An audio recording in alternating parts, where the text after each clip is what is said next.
Hi, this is Kerby Anderson. You know, each day we take on the tough issues and provide a biblical perspective to them. The topics we cover are wide-ranging: apologetics, theology, prophecy, creation and evolution, intelligent design, marriage, family, child-rearing, the millennial generation, trends in society, politics, economics, business, religious liberty, the Constitution, public policy, foreign policy, military policy, tensions in the Middle East, abortion, homosexuality, pornography, sexual ethics, media, technology, history, and America's godly heritage. We talk about anything that affects your faith, your family, or your freedom. So don't go anywhere, because Point of View starts right now.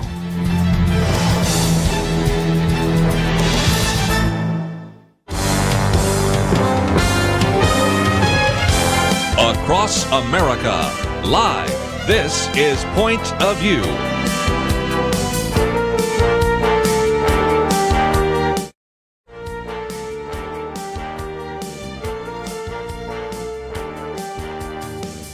And now, Kerby Anderson. Thank you for joining me today here on Point of View. We've got a lot to cover over the next couple of hours. Let me just mention that these next 2 hours, we're going to devote a fair amount of time talking about the campaigns and the election.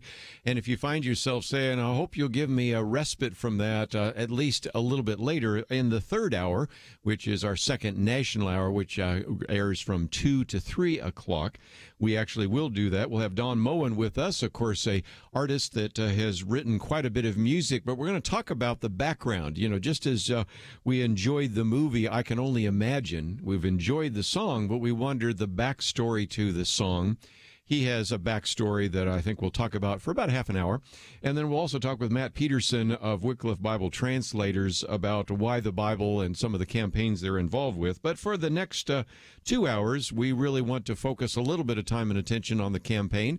We also, of course, are going to be looking ahead to the debate tonight between Senator Ted Cruz and Representative O'Rourke. And so that is going to be important. And matter of fact, a little bit later, Kathy Ward, who will be with us tomorrow to kind of give a little bit of an evaluation of how the debate went, will be with us briefly at about 1:30 today to talk about what we will be looking forward to. And, of course, we'll be talking about some of the other Senate races as we go to the national audience next hour to look not only at what's happening in Texas, but in West Virginia and in Missouri and in Montana and a variety of other places where there are close races, which we'll get into in just a minute. You know, our good friend Jim Dennison writes a daily article, and I'm scanning through my emails, and it says, "Why has Tom Cruise been recast as Jesus?" And I go, what? And I said, okay, I got to click on this. This is called clickbait, right? You know, I mean, okay, you got me, Jim Dennison. What in the world? How did that come together? Well, it turns out that there's a Bible Walk Museum in Mansfield, Ohio, and they have a collection of about 300 wax figures. And what they are doing is they're having guided tours through the miracles of the Old Testament, the life of Christ, the heart of the Reformation, the Museum of Christian Martyrs, Amazing Grace, the journeys of Paul. Well, anyway, that's kind of fun. And there's also a Dinner with Grace, a Bible-themed dinner theater on the property. And, you know, if you've been through the Museum of the Bible, you've been at Answers in Genesis, or you've been to the Museum of Bible Art here, even in the Dallas area, you're familiar with some of that. So it makes sense that they would do that. Well, many of the museum's wax figures have come from other wax museums that have closed around the country, and some of those actual individuals are celebrities, so they dress them up. And so, for example, the wax figure of Prince Charles is now Abel, the murdered brother of Cain. The wax figure of Prince Philip, which I'm not sure everybody would even recognize who that is, serves as an angel. This one cracks me up. Elizabeth Taylor is in the King of Solomon scene, apparently playing the Queen of Sheba. Steve McQueen and John Travolta have roles as well. And, of course, back to my punchline, Tom Cruise has been recast as Jesus. Okay, next time I'm in Ohio, I got to see this. Maybe they have some pictures here. But anyway, it was just kind of one of those things. I'd start out on the light note. And, of course, as you might imagine, journalists and comedians have made fun of the museum for reusing celebrity figures. So if you hear a joke tonight on late-night television, you'll wonder where that came from. Well, that's what that story is all about. As I turn the page, let me at least give Jim Dennison a prop for not only talking about Tom Cruise, but also talking about Pastor Brunson. We yesterday didn't really have a chance to talk about very much because we were pretty much scheduled wall-to-wall with guests, so I did want to come back to that issue. And that is, as you may know, over the weekend, this American pastor, Andrew Brunson, who had served for years in Turkey without any public recognition or acclaim, was a pastor of a church in Izmir, Turkey, then was arrested 2 years ago and falsely charged with engaging in espionage. People have said, how could you arrest him? Well, the argument is that he, in one way or another, was involved in an attempt to actually remove President Erdogan from power.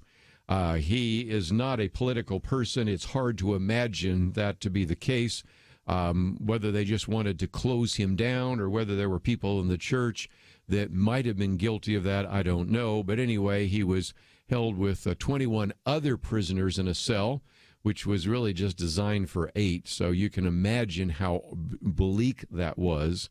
He lost 50 pounds while he was in prison. He faced ultimately up to 35 years in prison, but maintained his innocence throughout the ordeal. Said, I'm an innocent man on all these charges. I reject them. I know why I'm here. I'm here to suffer in Jesus' name. Well, anyway, he was freed last Friday and told everybody that even when he told the court, I love Jesus, I love Turkey. But nevertheless, you might remember the most significant thing is they flew him out, went to Germany, check him out health-wise, but then lands in Washington, D.C. They take him immediately to the Oval Office. He is there with the President of the United States, where he asks, can I pray for him, gets down on his knee and prays for the President. As Gary Bauer said, when he's on his knee with the President, just a little different than Bill Clinton. So nevertheless, people had some fun with that as well, but prayed with the President, and we're grateful that he has returned. So one of the things we talk about from time to time is the plight of persecuted Christians. And let's face it, if you're an American being persecuted, in this case, you spent 2 years in a prison instead of 35, but even that is just horrendous that a NATO ally, let's think about this. This is Turkey, okay? This is not Iran. This is not North Korea. This is Turkey. I have flown into the Istanbul airport at Turkey.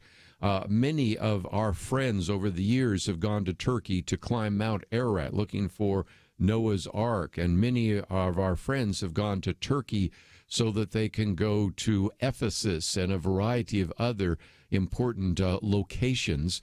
And yet now we wonder whether it is even safe for Christians to go to Turkey and whether it would be even safe for a pastor to have a church in Turkey. And if nothing else, again, it's a reminder that at least if you have an American passport, you may be treated a little better, not much, a little better, but just, again, be praying for our persecuted fellow brothers and sisters around the country and around the world who maybe aren't as fortunate as we are. We still enjoy a great deal of freedom here in the United States, but, of course, we've also talked about how even here we maybe not face persecution with a capital P, but we do face some kind of persecution with a small p or even some ostracism and things of that nature. So it is just a reminder again that when you stand for Christ, sometimes there are very heavy prices to pay. So we are thrilled that Pastor Brunson is back. I am thrilled that he has such a great testimony. And don't you know, we'd like to have him come on the program here sometime. So if that works out, we will certainly give you a chance to hear from him and to send your greetings to him as well.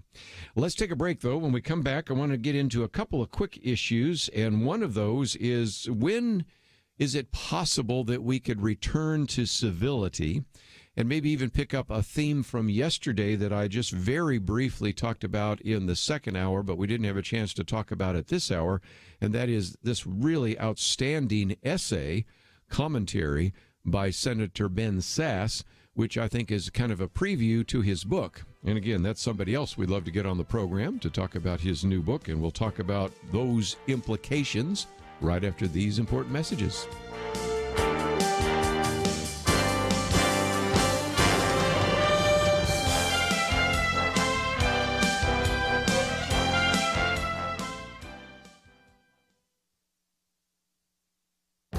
This is Viewpoints with Kerby Anderson. Let me ask you a question. What makes a society successful? You know, with all the talk this last year about trying to make America great again, the focus has been on individual political and economic policies. As important as those are, we need to step back and ask the bigger question about what makes for successful societies. Harvard historian Niall Ferguson has an answer to that fundamental question. His book, Civilization, the West and the Rest, puts so much in historical context. He says for 500 years, the West patented 6 killer applications that set it apart. The first to download them was Japan. Over the last century, one Asian country after another has downloaded these killer apps. Competition, modern science, the rule of law and private property rights, modern medicine, the consumer society, and the work ethic. Those 6 things are the secret sauce, he says, of Western civilization. Most of these ideas that Ferguson mentions arose in the West because of Christianity. In previous commentaries, I've talked about how a Judeo-Christian view gave rise to modern science, legal principles, and even the Protestant work ethic. If these were the killer apps that made for a successful society, then certainly a Christian foundation for society today would nourish and develop those even more effectively than any other cultural or religious foundation. And of course, here's the problem. Our secular society loves the fruits of Christianity, but it's also ready to cut down the tree that provided them. For example, we see attacks on Christianity, and we see attacks on religious liberty. Christian values gave rise to successful societies, so a return to biblical values is an important ingredient some trend watchers have been missing. I'm Kerby Anderson, and that's my point of view. Take Kerby and the Point of View team with you on the go with the Point of View app. Search for Point of View Radio at the Apple or Google Play stores.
You're listening to Point of View, your listener-supported source for truth. We're going to be spending some time in the next 2 hours here talking about various campaigns. We're going to postpone some of the conversation about the Senate races till the next hour because a lot of that relates to all of the various Senate races around the country.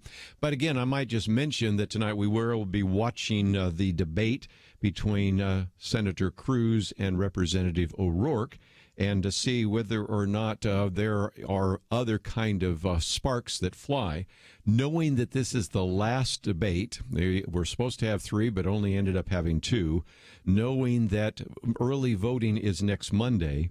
I do believe that, to use the old trite phrase, the gloves will come off. For example, Ted Cruz said a little bit before about Representative O'Rourke's drunk driving and burglary cases. But now I think he might also bring out the fact that there seems to be a violation of federal election law related to the funding of the O'Rourke campaign, not only from individuals that have exceeded the limits, but by individuals from foreign countries that have funded his campaign. So it will be interesting to see where that goes. I suspect somewhere along the line, something will be mentioned about the fact that Ted Cruz and his wife had to leave a restaurant because of the mob, which I'll get to in just a minute. And I think just an illustration, again, of just a few issues that will surface, and the back and forth, again, about health care and a variety of other issues, Second Amendment and whatever else. So it should be an interesting debate. And up until now, of course, there are striking differences between the two. But if you just looked at campaign ads, and of course, a couple of them have been sort of negative, you wouldn't know there are that many differences. And I think more of those differences came out in the last debate, because Representative O'Rourke likes to spend a fair amount of time simply talking about, I want to bring people together. We're neither Republicans or Democrats. We're Texans. We're Americans. That all sounds real good. But again, if you're going to vote for things that people in the state of Texas disagree with, they need to know that. Or if indeed people are motivated by the things you're going to vote for, they need to know that as well. And likewise, people don't exactly come to Ted Cruz as a blank slate. Here's an individual who 6 years ago ran for the Senate. He served now 6 years in the Senate. He ran 2 years ago as a presidential candidate, so he's been vetted pretty well. But I still think there are a fair number of people in the state of Texas that maybe say, you know, this Beto O'Rourke, he looks like a nice guy. Matter of fact, he looks not like a Beto, which is a Hispanic word for, you know, good-looking guy, a popular guy. But if an individual looks, which is what he is, you know, like Irish Catholic individual, looks like a Kennedy.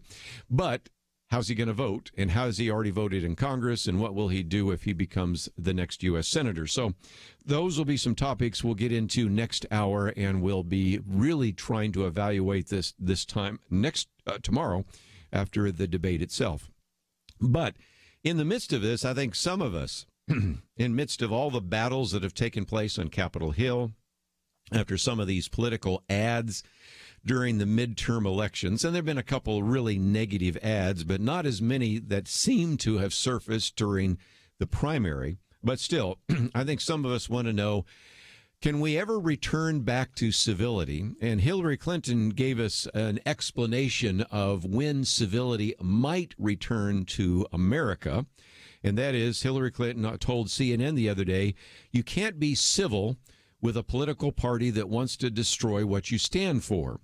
So she then concluded by saying that if Democrats were, to use her words, fortunate enough to win back the House and or the Senate, that's when civility can start again.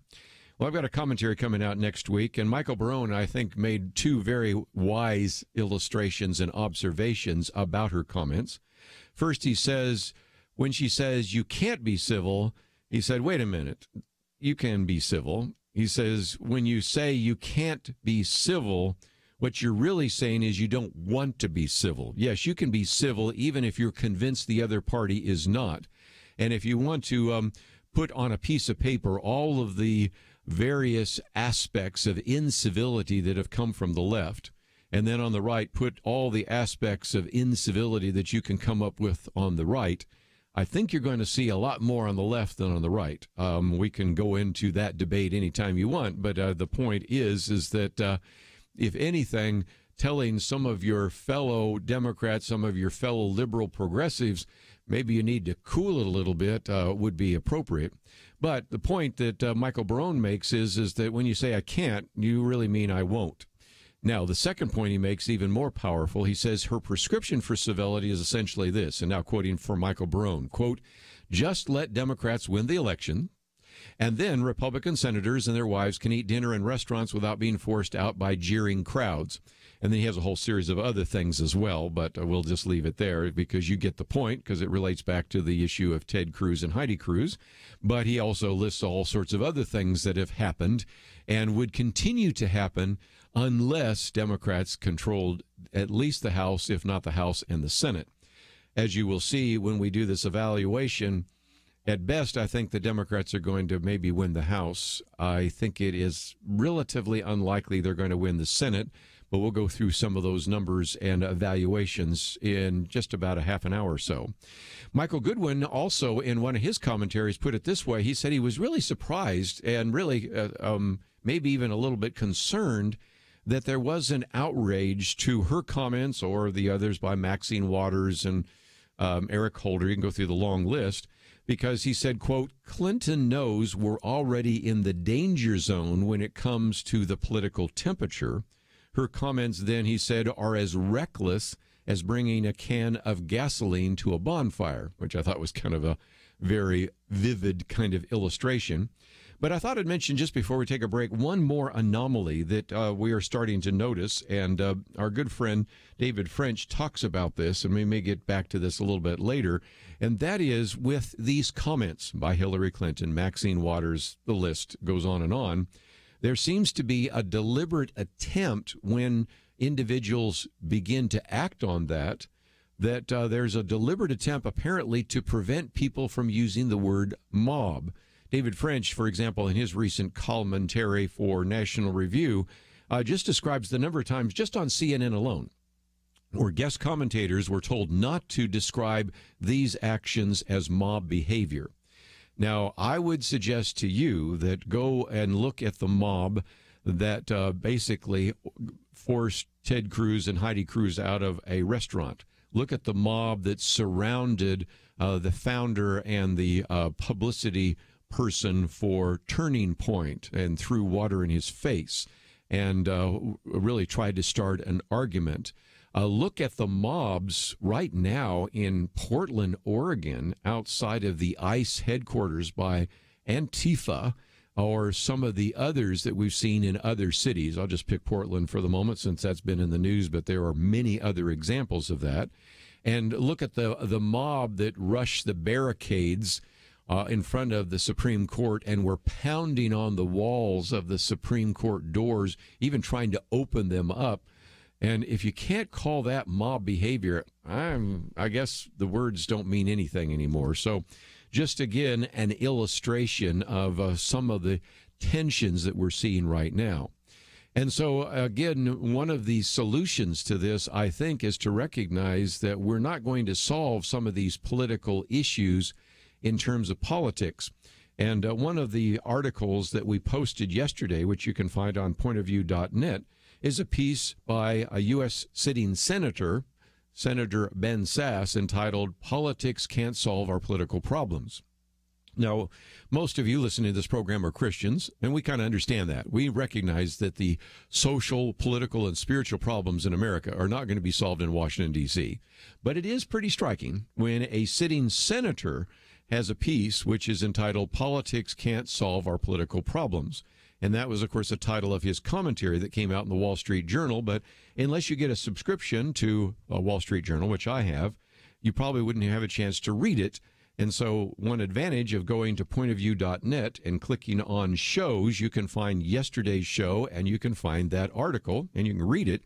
And what you'll find is he is talking about the fact that part of the reason we have so much dissension now is due to our tribalism. We're all part of a tribe, but also it's tied to our loneliness. And he observes that, the so-called traditional tribes that have sustained us for millennia are really starting to collapse. Family, friendships, communities of worship like church. And so at the core of this, he's really saying that this is an example of loneliness in America, which is something I wrote about a quarter of a century ago. I had a book that came out called Signs of Warning, Signs of Hope. One of the chapters there dealt with the crisis of loneliness. So when we come back, I want to talk a little bit more about his, first of all, his diagnosis, and then his prescription.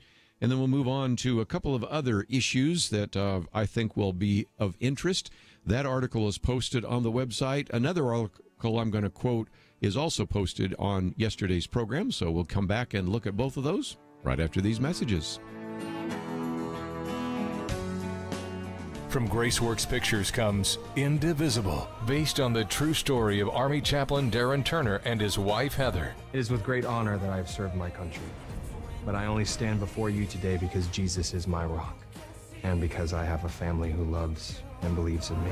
One marriage, one family, under God. Indivisible. Rated PG-13. May be inappropriate for children under 13. In theaters October 26th. More information is available at indivisiblemovie.com. A major problem with socialism is that it allows people to benefit from the hard work of others. It permits the idle and indifferent to live off the efforts of their neighbors. For a society to prosper, everyone who is able has to contribute. And that's the only way Point of View Radio can bring you truth. We are profoundly thankful for you who have joined the Truth Team and make this program possible. If you're not on board, join today. Invest in our future together.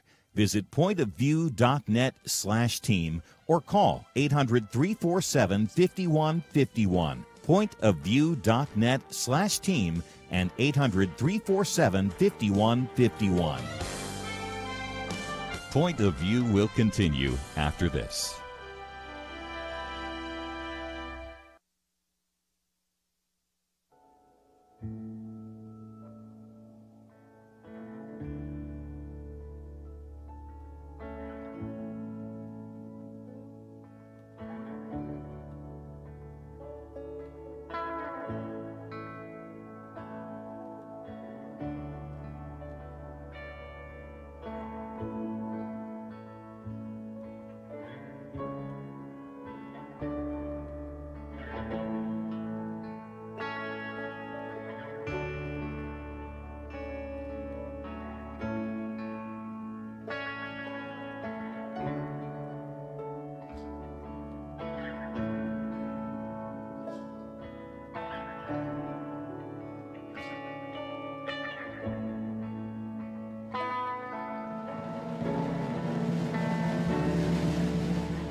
You are listening to Point of View. The opinions expressed on Point of View do not necessarily reflect the views of the management or staff of this station. And now, here again, is Kerby Anderson. Back once again, if you'd like to join our conversation, 1-800-351-1212, or just sit back and listen, take some notes, and we are certainly appreciative of the fact that you're listening in today. Let me give you an overview. We're going to spend a little more time looking briefly at the piece that I posted by David French. We'll look at, first of all, the one I posted by Senator Ben Sasse. Then we'll look at the one I posted by David French and get into some of those issues. Both of those were posted yesterday, so if you would like to find them, go to pointofview.net.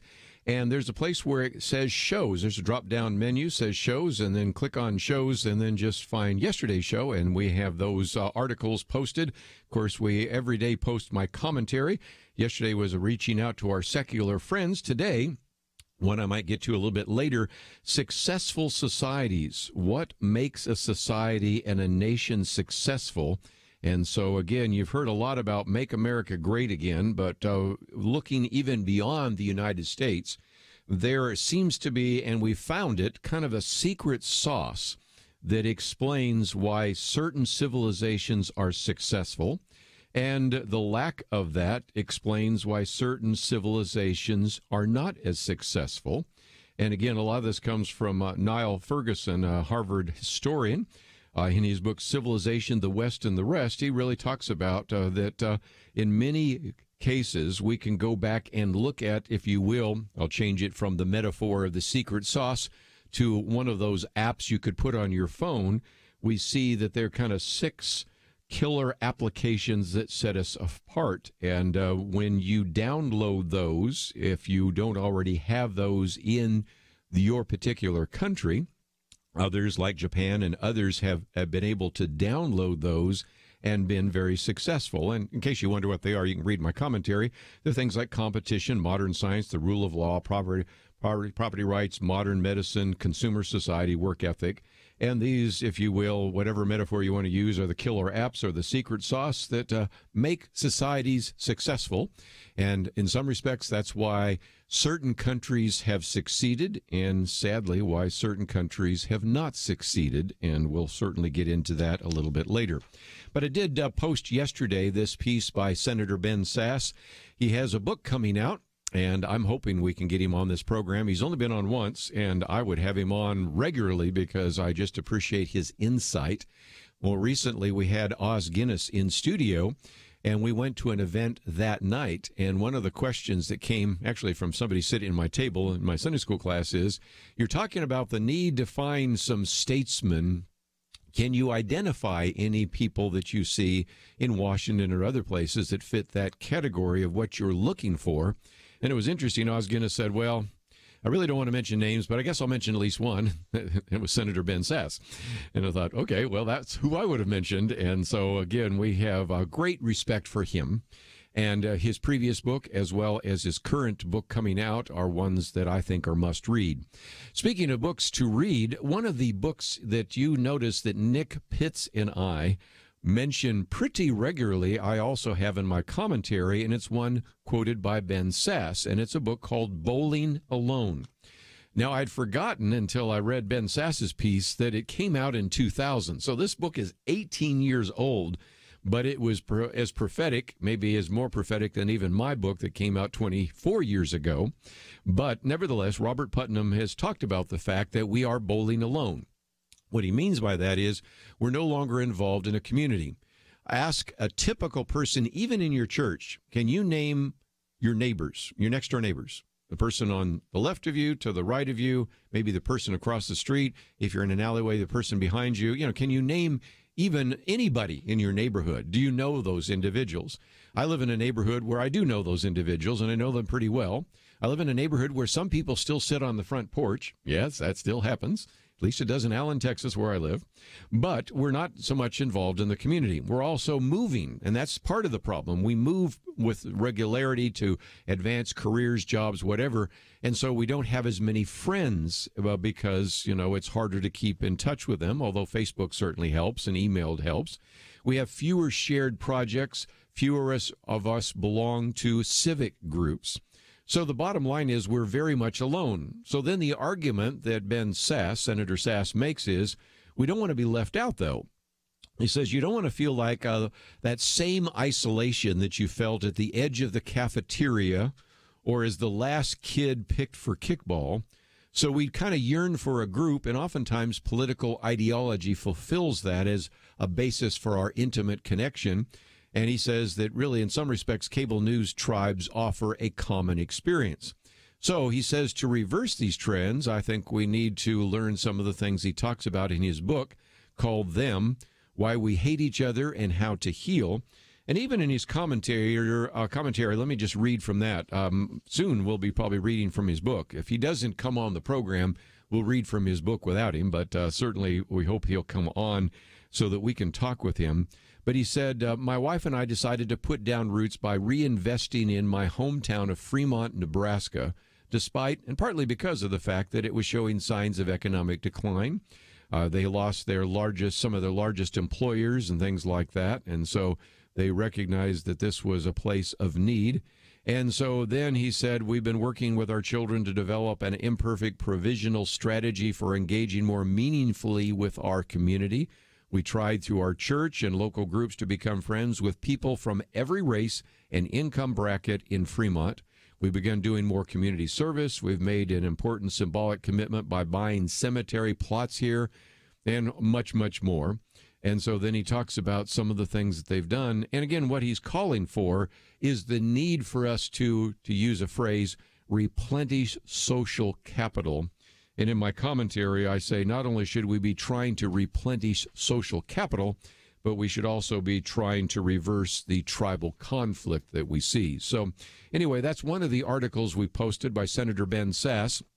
Just before we take a break, I want to talk about one other article we posted, and this is by our friend David French, been in studio with us, in which he was talking about Jameel Hill with The Atlantic, who I gather is relatively liberal. You don't write for The Atlantic if you're really much of a conservative, so I don't know for sure, but I think so. And nevertheless, he says Hill assumed that when... I'm assuming it's a she, from what I can pick up there as well. Yes, she is. She was speaking the other night to a group of about 100 black men, African-American men in the city of Baltimore. The topic shifted to Brett Kavanaugh. And she said, I expected to hear frustration about the sexual assault allegations. Instead, I heard sympathy. And this just troubled her because she said one man stood up and asked passionately, what happened to due process? And he was met with a smattering of applause and an array of head nods. And she said that this made sense, she said, kind of a twisted kind of sense, because she says, quote, countless times black men have had to witness the careers and reputations of other black men ruthlessly destroyed because of unproven rape and sexual assault allegations. But I love David French. He said there's nothing twisted about this. Their experience highlights the vital importance of due process and the presumption of innocence. As a matter of fact, he points that the report she quotes in this Atlantic article finds that while black men account for 22% of sexual assault convictions, they account for a whopping 59% of exonerations. In other words, so many of these individuals are exonerated because I think you've got to assume that they're falsely accused. And then he goes through some of the history of this, but I wanted to take this to the college campus because this is where it has gotten probably worse than anywhere. And one of the reasons why our Secretary of Education has changed the due process requirements on campus. At Colgate University, for example, black students were 4% of the population, but black male students were accused of 50% of sexual violations reported to the university, and they made up 40% of the students formally adjudicated. Now, either you've got to believe that black students on Colgate's campus are extraordinarily sexually violent, which I don't believe, or you've got to believe the other, and that is that it is so easy to get them accused of something they did not believe, did not actually do. And so David French says, you know, this idea of believe survivors is a slogan that resonates far beyond just the Kavanaugh hearings. It's a slogan of campus, quote, justice, in air quotes, that too often echoes the injustice of America's racist past. It is true that, as Hill notes, Kavanaugh was more powerful than young black men who face similarly terrifying accusations that can ruin their lives. But the answer isn't to convince black Americans that Kavanaugh should face that kind of justice, but actually just the opposite. They figured it out very quickly. If you can accuse a man of this power and this prestige being considered by the Supreme Court with those accusations which they felt were not provable, what chance do they have as lesser-known African-American men? And I think it explains quite a bit. So again, you might want to read that article about why some black men were really concerned about what happened in the Senate Judiciary Committee. We'll be right back.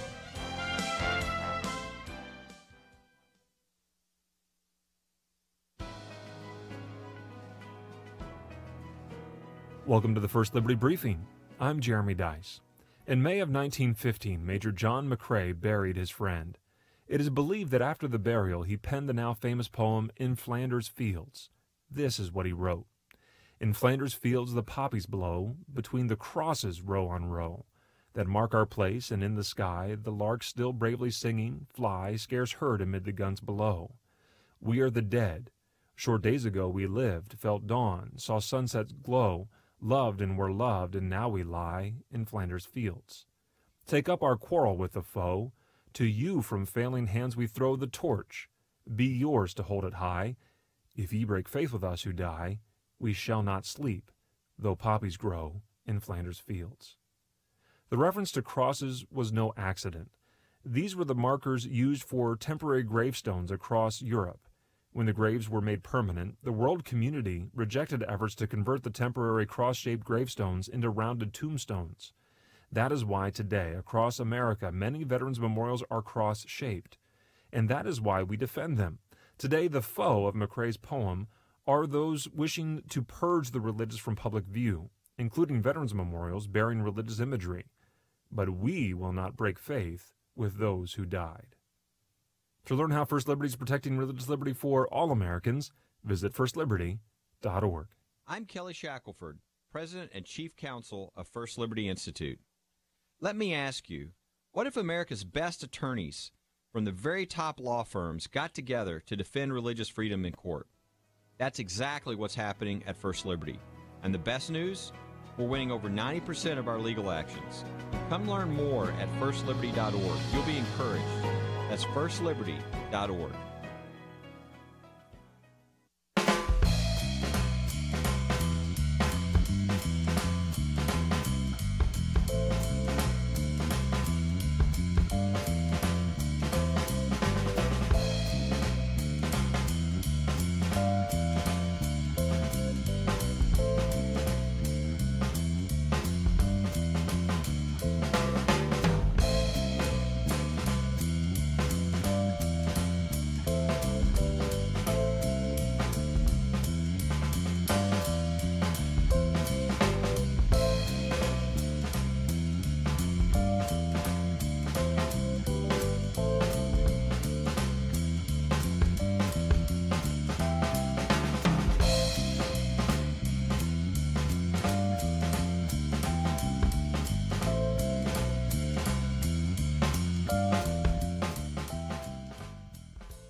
Now, back to Point of View, your listener-supported source for truth.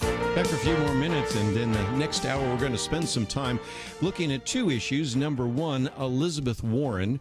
And again, how many of you really care about that DNA test? I don't, but I'm going to use this to talk about how, once again, we see media bias. And so one of the articles we're going to post here is not so much about whether or not she's American Indian, which she's not, but how the press covered that.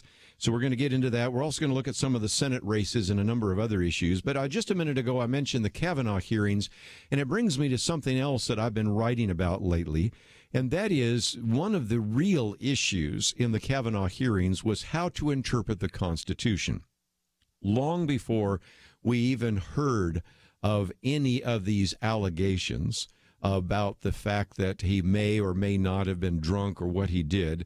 There were all sorts of individuals that simply did not want Brett Kavanaugh on the Supreme Court. And the reason is that, indeed, he fits into the category of an originalist. And that is a very different kind of viewpoint, because you kind of have two different views. One is the originalist view. That is, we want to look at the original intent of the Constitution. But then you have others that are called modernist, or they believe in a living Constitution. They don't feel bound by the past, and so they really just want to read their modern interpretation into the Constitution, or really just in many cases ignore the Constitution or take ideas from other constitutions. So I thought for just a minute, let me kind of explain that, because it surfaced initially in the Kavanaugh hearings. The next time we have a Supreme Court justice being considered, I mean, there may be sexual allegations, but let's say, for example, that Ruth Bader Ginsburg steps down or does not make all the way through her term before Donald Trump can appoint someone. That would probably be Amy Barrett, and that at this point would be probably not any allegations of sexual impropriety, so it really would focus almost exclusively on the way she interprets the Constitution. So again, we have on the one side originalists who believe that you to understand the framers about how to interpret the Constitution, and on the other side you have the modernists who really aren't as concerned about that.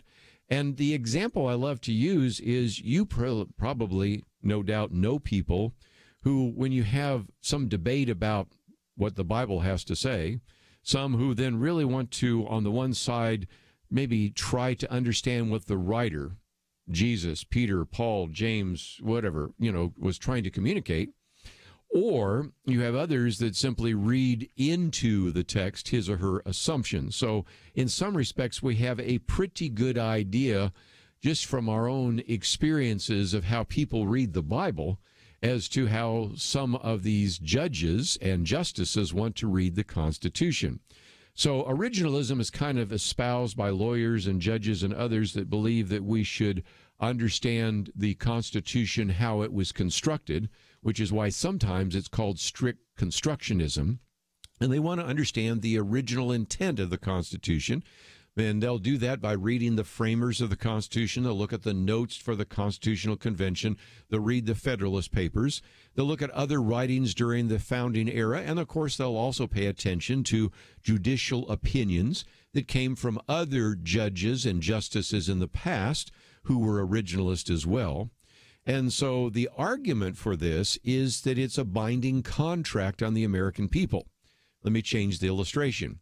When a person dies and the court attempts to probate the will, we rightly assume that the court officers will do their best to interpret the will according to the wishes of the deceased. Would you agree with that? I think most people would. And we would be outraged if a lawyer or a judge or someone else tried to read into someone's will a view that was contrary to the express wishes of the deceased. Well, if you see this idea of, in a sense, a binding contract, we have a binding contract that goes all the way back to the Constitutional Convention. Now, some people might say, well, wait a minute, you've got to modernize it. And certainly that's the case. No originalist is bound to assume that we only are still working in a world where there aren't airplanes, where there's not an internet, where there are not cars and all sorts of other things. Obviously, that's the case. So there is a sense in which, obviously, you have to take the general principles and apply them to the modern world. But to read into it views that aren't into it, there's the difficulty. Of course, another very key argument for originalism is it actually upholds the authority of the Supreme Court and the legitimacy of the government. Just think about that. If just a few unelected judges could change the meaning of the Constitution just according to their whim, you would never know what was going to come down next. And essentially, you would then say that these unelected judges have seized power from the elected representatives of Congress. Of course, I think that's exactly what's taken place. The modernist view has said, look, this is just something that was written by a bunch of white men 18th century landowners. As soon as you hear people say that, that means they really don't want to abide by the general principles of the Constitution. And so as a result, they say, you know, Constitution's sort of vague. 18th century people couldn't even imagine what we have in the 21st century. So we just need to sort of take over the control of this. And of course, my argument for that is, okay, we do have an amendment process. If there's something in the Constitution that needs to be changed, 14th Amendment, well, 13th Amendment, for example, 14th Amendment, those are good examples of changes that are brought about, then why can't we change those? But we do that through the elected individuals. The amendment process requires both the House and Senate to agree with that, and then for 3/4 of the state legislatures to agree with that, or else to have a constitutional convention. And so the argument also is that we need to evolve this Constitution, and we see where that has gone, because then whatever 5 justices say is right becomes right. We only had 5 justices essentially say that we should have same-sex marriage, even though we had more than 30-plus states that had already, in an up or down vote, actually established that marriage is between one man and one woman. But 5 justices overturned that instantaneously. And, of course, you can see what happens when judges and justices aren't bound by any constitutional precedent. It is, again, illustrated by looking at the Bible. Look what happens when people interpret the Bible the way they want to. All sorts of cults, false religions have come from people taking a verse out of context, not understanding its original intent, and perverting it. And I think you can begin to see exactly what has been happening when you've had justices that are no longer bound by originalism. So if nothing else, at least we have technically, in the broadest sense of the word, 5 justices now that believe in originalism. A little bit doubtful about the Chief Justice of the Supreme Court, but we'll give him most credit there. And as a result, I think you're going to see much more reasonable, much more conservative in the proper sense of that word decisions, rather than the Supreme Court creating all sorts of new laws out of whole cloth. So we'll see. And don't you imagine that the real battle will take place if one of the 4 justices, Ruth Bader Ginsburg, or some of the others, Breyer, Sotomayor, or Kagan, actually are no longer available for one reason or another. You know that that will be a battle in the future. But let's take a break. When we come back, we're going to spend a little bit of time talking about Elizabeth Warren. Then we're going to talk about some of these Senate races. And most importantly, we're going to open up the phones to give you a chance to join our conversation. Got a lot more to cover. We'll do that right after this.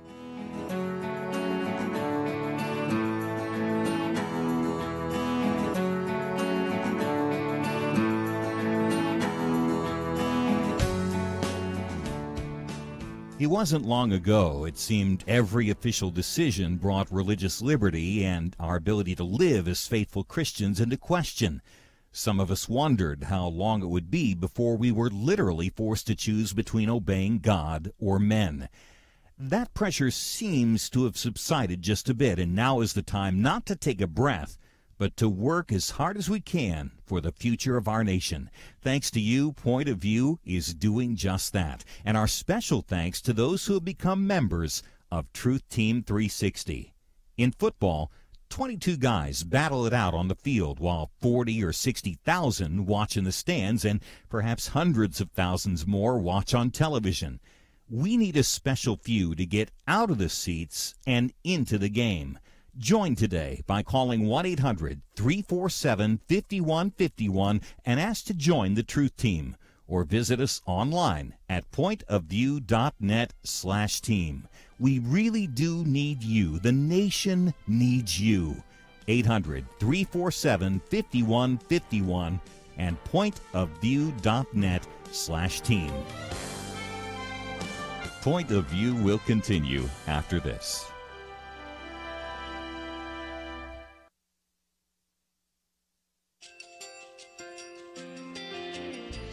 I just want to thank you so much for all the wonderful programming you have. They're just absolutely fantastic. I recently started listening to Point of View, and I really found it interesting because of the different subjects you cover. Thank you for that. I really appreciate everything that you do in keeping us informed. Thank you, Kerby, for everything that you have been doing. I appreciate all the work that you're doing, advocating for the Word of God. Thank you so much.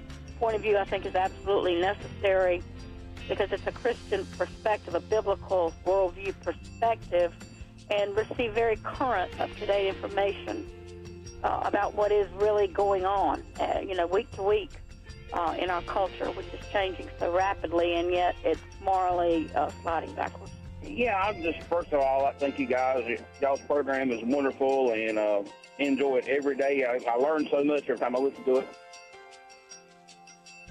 Point of View Radio Talk Show.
Hi, this is Kerby Anderson. You know, each day we take on the tough issues and provide a biblical perspective to them. The topics we cover are wide-ranging. Apologetics, theology, prophecy, creation and evolution, intelligent design, marriage, family, child-rearing, the millennial generation, trends in society, politics, economics, business, religious liberty, the Constitution, public policy, foreign policy, military policy, tensions in the Middle East, abortion, homosexuality, pornography, sexual ethics, media, technology, history, and America's godly heritage. We talk about anything that affects your faith, your family, or your freedom. So don't go anywhere, because Point of View starts right now.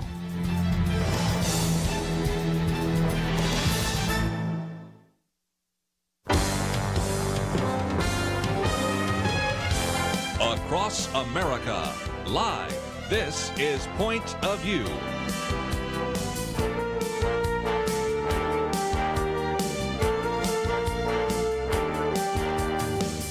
And now, Kerby Anderson. Thank you for joining me today here on Point of View. We're going to open up the phones, give you a chance to join our conversation this first hour, because we're going to talk about where we stand on some of these elections for a couple of reasons. For those in the state of Texas tonight, there is a debate between Senator Ted Cruz and Representative O'Rourke, and those are individuals that are facing off in what turned out to be a fairly contested U.S. Senate race. And I want to not only look at that race, obviously, in Texas, but Tennessee, West Virginia, Minnesota. Certainly, we want to look at Missouri, North Dakota, maybe a couple other places, Montana, just off the top of my head. And so we are going to post some material on how will these Senate races break. We'll be looking at those nationally. Of course, you'll be looking at your own congressional races. There's some evidence that the Democrats might win control of the House of Representatives. Little less likely of the Senate, but we'll talk about that in just a minute. And there's some reasons for it. Not only, of course, the debate taking place tonight in what turned out to be a much closer Senate race than many people would have expected. I mean, after all, think about this for a minute. Ted Cruz won an election 6 years ago. He's been a senator for 6 years. He then 2 years ago ran for the presidency. If Donald Trump had not been in the pack, quite possibly he could have been the Republican nominee.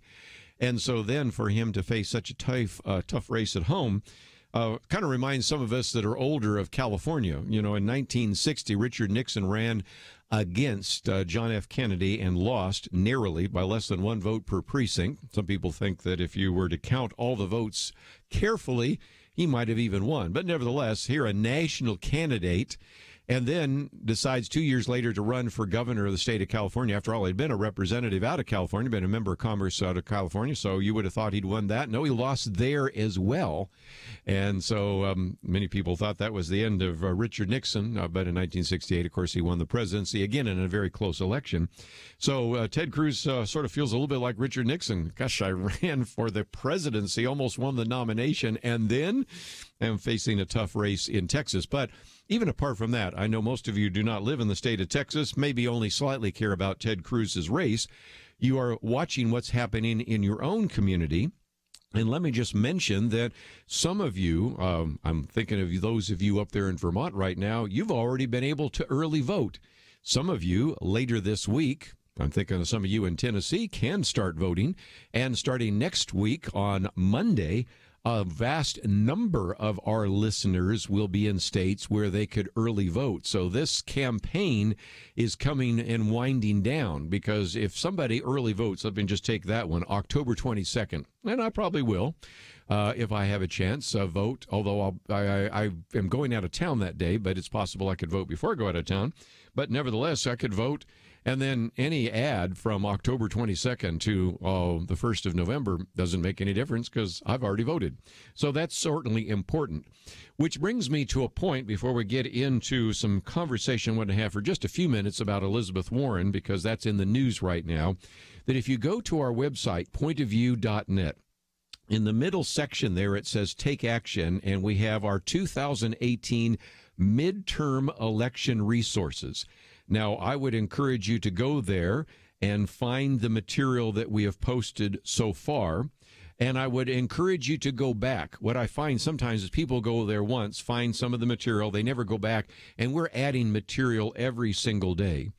the first thing that will pop up is a map of the United States. So since I'm broadcasting from the state of Texas, I'll click on the section there for Texas, which gives me a chance then to read a little bit more about that and then find the various groups that are available so far. You can actually go in there and look up candidates, and by entering your zip code, because you might say, I'm not sure who I'm going to get a chance to vote for, we will have that available to you.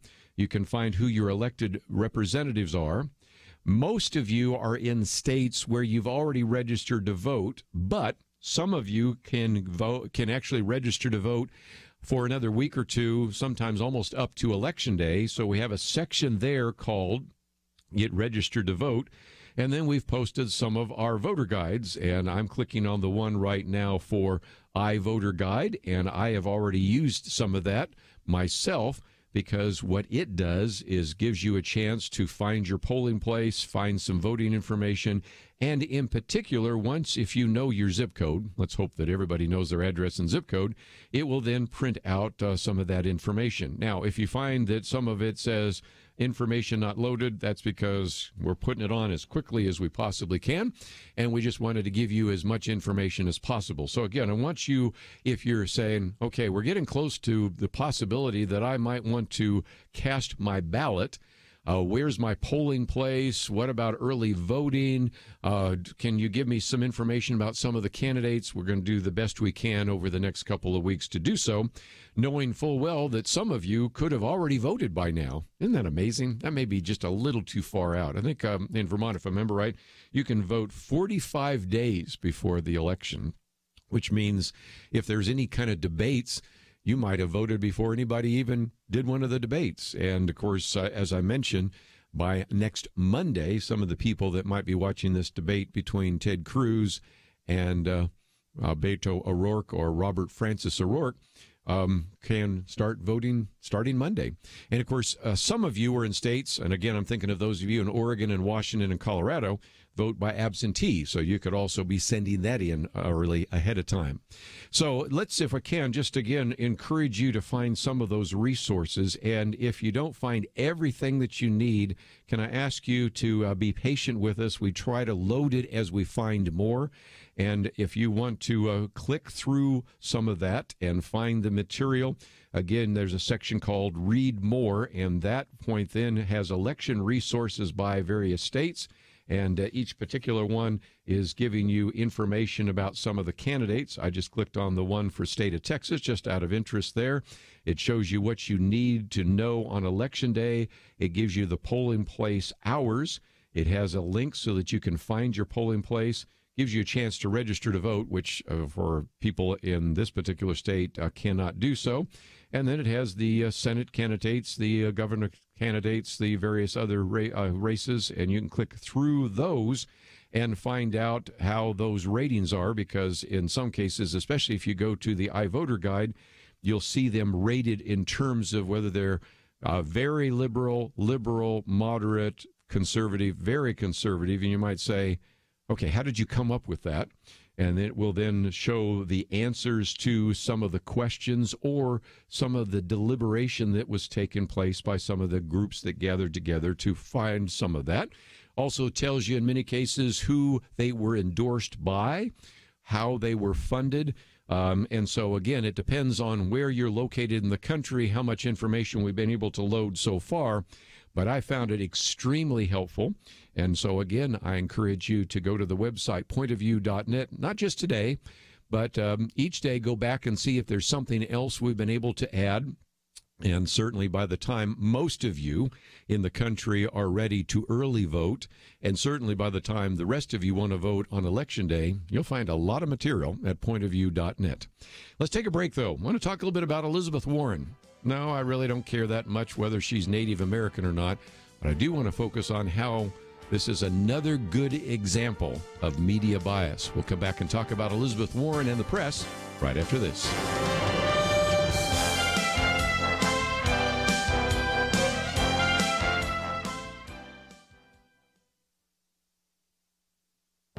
This is Viewpoints with Kerby Anderson. Let me ask you a question. What makes a society successful? You know, with all the talk this last year about trying to make America great again, the focus has been on individual political and economic policies. As important as those are, we need to step back and ask the bigger question about what makes for successful societies. Harvard historian Niall Ferguson has an answer to that fundamental question. His book, Civilization, the West and the Rest, puts so much in historical context. He says for 500 years, the West patented 6 killer applications that set it apart. The first to download them was Japan. Over the last century, one Asian country after another has downloaded these killer apps. Competition, modern science, the rule of law and private property rights, modern medicine, the consumer society, and the work ethic. Those 6 things are the secret sauce, he says, of Western civilization. Most of these ideas that Ferguson mentions arose in the West because of Christianity. In previous commentaries, I've talked about how a Judeo-Christian view gave rise to modern science, legal principles, and even the Protestant work ethic. If these were the killer apps that made for a successful society, then certainly a Christian foundation for society today would nourish and develop those even more effectively than any other cultural or religious foundation. And of course, here's the problem. Our secular society loves the fruits of Christianity, but it's also ready to cut down the tree that provided them. For example, we see attacks on Christianity, and we see attacks on religious liberty. Christian values gave rise to successful societies, so a return to biblical values is an important ingredient some trend watchers have been missing. I'm Kerby Anderson, and that's my point of view. Take Kerby and the Point of View team with you on the go with the Point of View app. Search for Point of View Radio at the Apple or Google Play stores.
You're listening to Point of View, your listener-supported source for truth. Back once again, if you would like to join our conversation, 1-800-351-1212.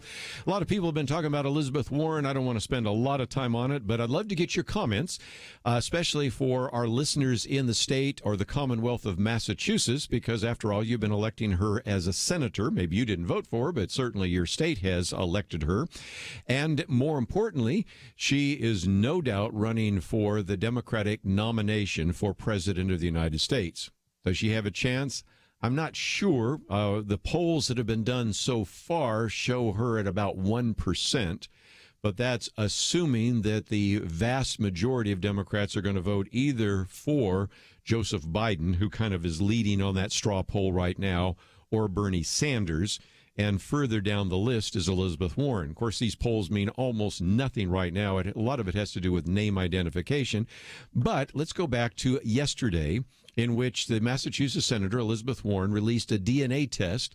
And this is, again, reading from a piece by our good friend David French that confirmed that she misled employers, students, and public about her Native American heritage for years.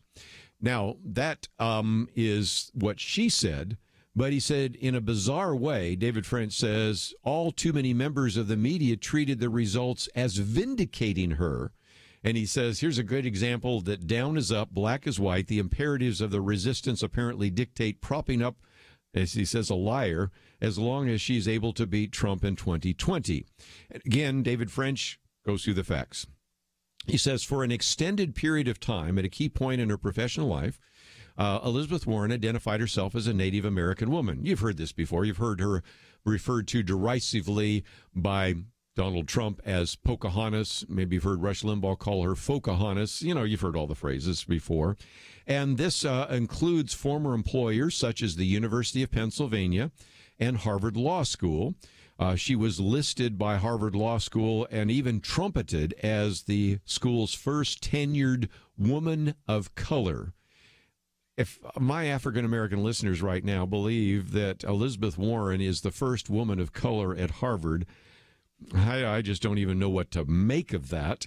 And for just a minute, let me diverge from David French's article, which we've posted here, to one by Jim Garrity that came out today, because one of the things that I thought was interesting is that Benny Johnson actually has looked at the Association of American Law Schools, and Elizabeth Warren self-identified as a Native American in the Association of American Law Schools directory, which is printed, and you can look at it from 1986 to 1995.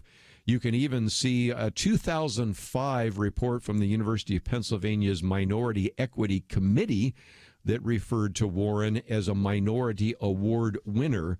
So this is not just, something that was misreported one or two places. And what David French says is that she's kind of the Richard Blumenthal of intersectionality. You might say, okay, what does that mean? Well, it turns out that the senator from Connecticut, you might remember him from the Senate hearings, judiciary, had embellished his service record on the campaign trail, actually implying that he served in Vietnam. Well, he did not, and actually he apologized. But here he says that she's kind of the Richard Blumenthal of intersectionality minus the apology. And so, again, the DNA study, this goes back to then how the media covered it, did not confirm that she has Native American blood coursing through her veins.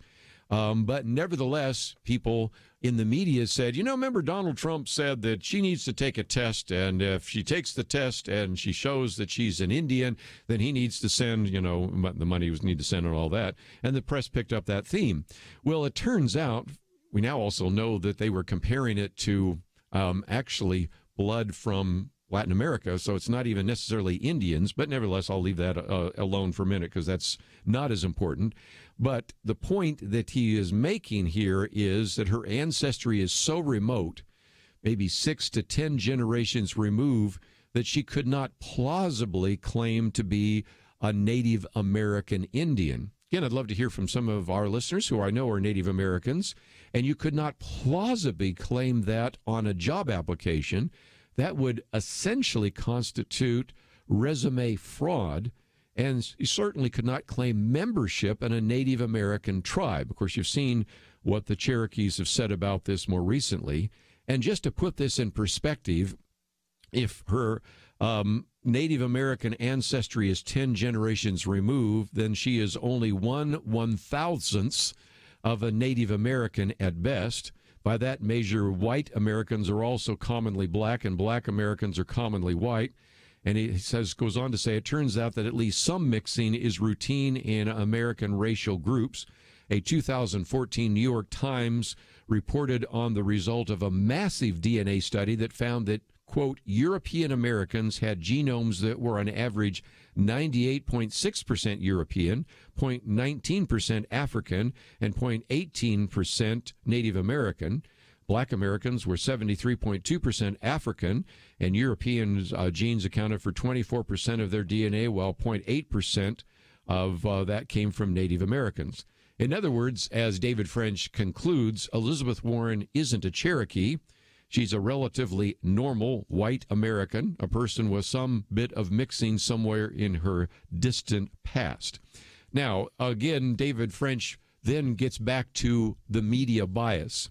He says one gets the feeling that if DNA tests had revealed similar facts about a Republican making similar claims, the headlines would be quite different. Headlines like, test results confirm Republican candidate misled employers about his race, or DNA test fails to substantiate candidate's claims. Instead, for a progressive who fights, the bar is moved. And he said, again, this isn't hard. Elizabeth Warren misled her employers. She misled her students. She misled the public. and her response is positively Trumpian. Remember, David French doesn't like Donald Trump either. He says, no retreat, no surrender. But if she's going to act like Trump, then at least the media could treat her like it treats Trump. Or is that too much to ask? So again, the case of Elizabeth Warren, which will string out for some time, may even show up if indeed she runs in the Democratic primaries, which I suspect she will.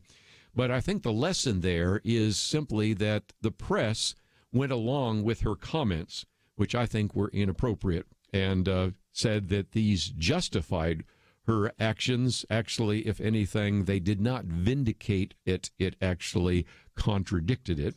And I'd love to get your comments, 1-800-351-1212, if you'd like to join our conversation about Elizabeth Warren. And now I want to move to a piece that we've posted here as we look at these Senate races. And it is going to be very interesting to see how these play out. But one of the things that they're beginning to assume as we get closer to November 6th is that we can assume that a Republican will win in Utah. No surprise there because it's Mitt Romney. Pretty much now assuming that Kramer will beat Heitkamp in North Dakota. Assuming, but again, a lot closer than people would have guessed, that Ted Cruz will actually beat Robert Francis or Beto O'Rourke. And now more and more people starting to say that Representative Blackburn will beat former Governor Bresden in Tennessee. At that point, then, you get a lot more of these kind of toss-up kinds of races in Wyoming, in Mississippi, in Nevada, and a variety of other places, and, of course, even a toss-up in Missouri. So I'd love to get your comments there. And a much closer race in Arizona, which might end up being a switch, which right now, of course, has been a Republican seat into a Democratic seat. We'll see how that one goes. And begin to look at what happens in Florida, in Indiana, Montana, West Virginia, and a variety of others. So these are some very interesting races which we're going to look at. But let me take a real quick comment from one of you that wants to speak to the issue of Elizabeth Warren. So, Patricia, thank you for joining us today here on Point of View. Hello? Hello, you're on the air. Oh, yes. I wanted to know about the lady that says that she's a Native American. Yes. And she well, are you thinking that she's maybe about 1/3 of what is it going back to? Go back 10 generations. Yeah, the guests are going back a lot more than just a quarter, a 16th, a 32nd, a 64th. The best numbers is 1 out of 1,024. So again, the percentages are so small as to say that almost anyone, maybe even you, Patricia, could have at least a little bit of Native American genetic background in your background. So, again, turns out that even though she claimed to be a Native American, doesn't look like she really is. Let's take a break. If you'd like to join us, 1-800-351-1212. Protect the health of the nation. Join the Point of View Truth Team. Pointofview.net/team. Pointofview.net/team. Or call 800-347-5151. So there's this guy named Jordan. He's a healthy guy. He's a dad of 6, and he works as a guide in Alaska. And he goes to the doctor, true story, he goes to the doctor, and he's diagnosed with cancer, stage 4. And here's the thing. He had switched earlier from medical insurance to Medishare, where Christians share each other's medical bills. So the question for Jordan and his wife, Jenny, was, is this actually going to work? Our medical bills exceeded $160,000. Medishare members shared all our bills. And it was about more than just the money, too. This is a real community. Medishare is a family, a group of people that stick with you through the hardest times of your life. I just don't know how I could have done it without Medishare. It's so worth looking into. There's a reason this is growing so fast. So if you want to find out more, here is a number for you, 855-90-BIBLE. That's 855-90-BIBLE. Point of View will continue after this.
You are listening to Point of View.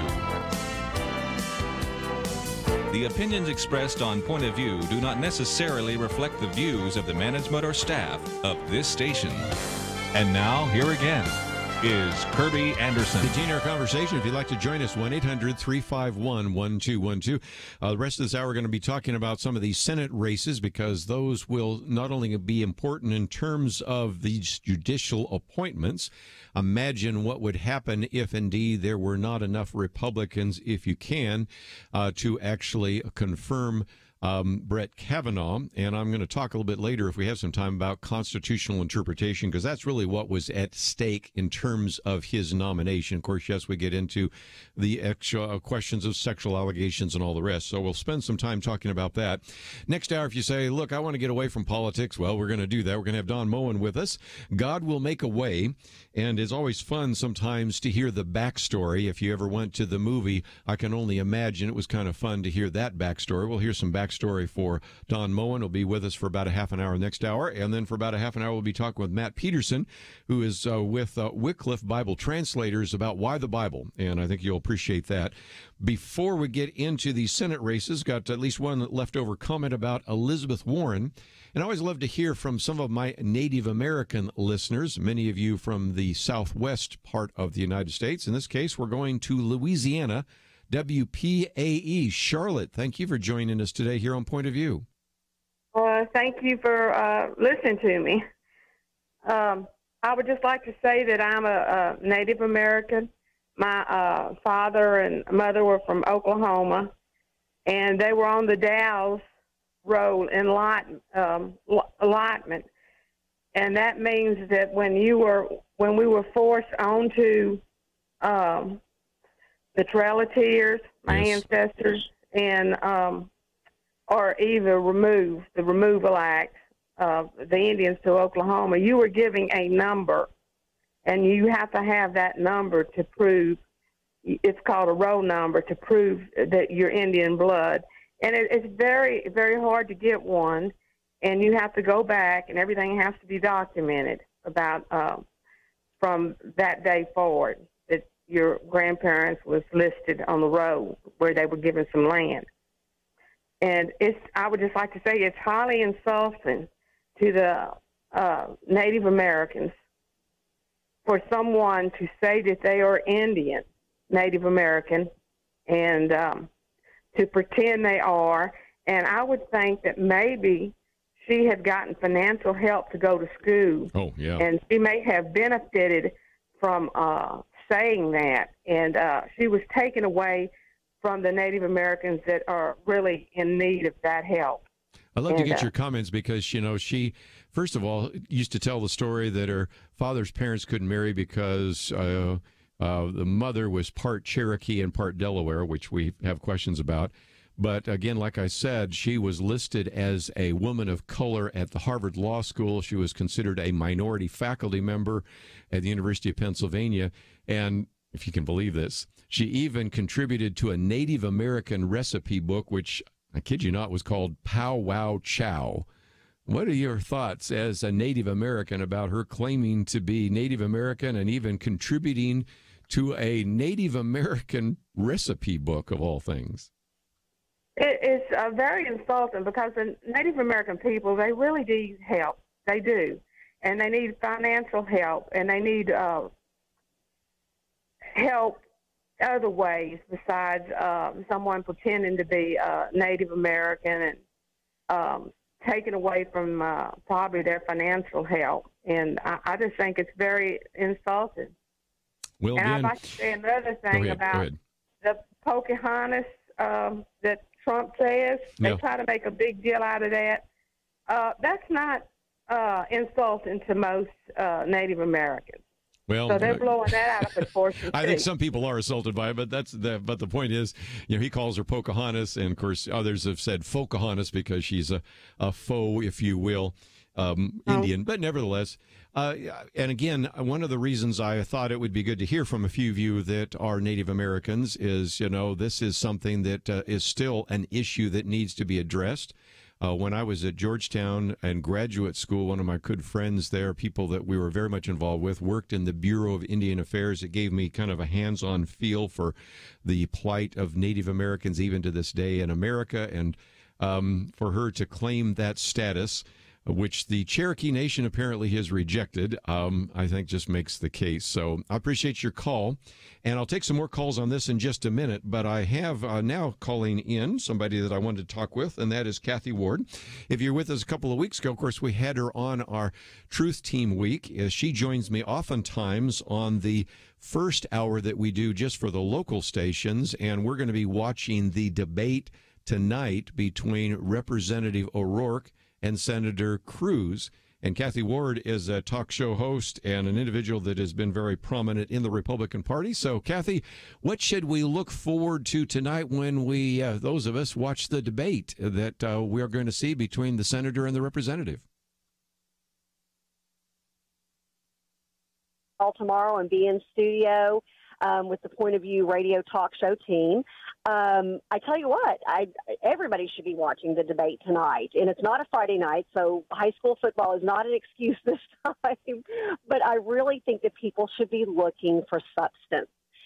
If you are somebody who is on the fence, if you are somebody who supports Senator Cruz and you're looking for more reasons to go out there and tell your friends and talk to your family about supporting him and turning out that crucial vote, because we really are battling for the soul of our nation right now, then watch tonight's debate, because I can guarantee you what you are going to hear from Senator Cruz are specifics about what he has done and what he plans to continue to do and what he will do if reelected. And I think you're going to hear more of what you heard last time from Beto, and that is more of that emotional pull. And I'm just going to tell people to please listen to the facts. They tell a story, and they're what counts. The truth matters. I mean, heck, you'll say that on your show all the time. That matters. And that's what we need to look for tonight, because I really think Senator Cruz is going to start to draw even more of a line as far as where he stands on issues and what he has done as a United States Senator. I'd like to see what Beto says he's done as a congressman. I'd like to hear him talk about what he pushed for when he was on the city council in El Paso.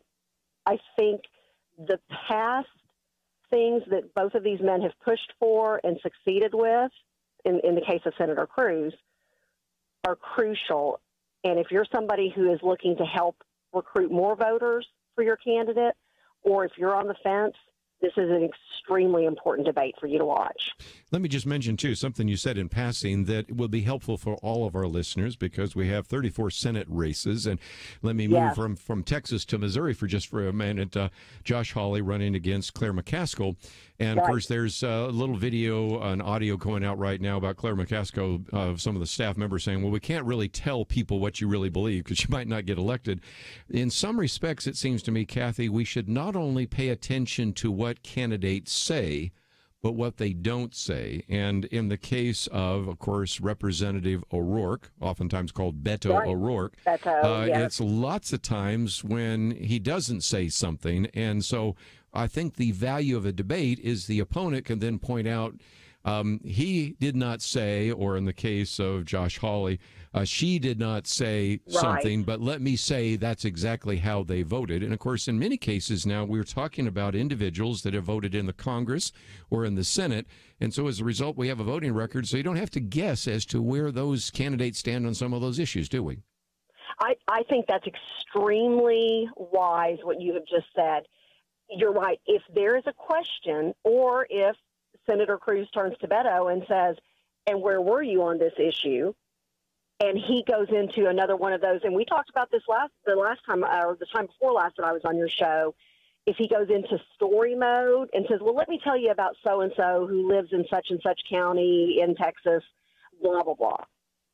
That's him avoiding the specifics of a question because he does not want you to know either how he voted or of other legislation he supported in place of that. So I think Kerby, I think that's extremely smart. You're right. So many times it's what they don't say, and it's those questions that they don't answer. And you put a feel-good story or, oh, I feel so bad for this person and let's help this one person. It's because they're avoiding answering a specific question. You're spot on, Kerby.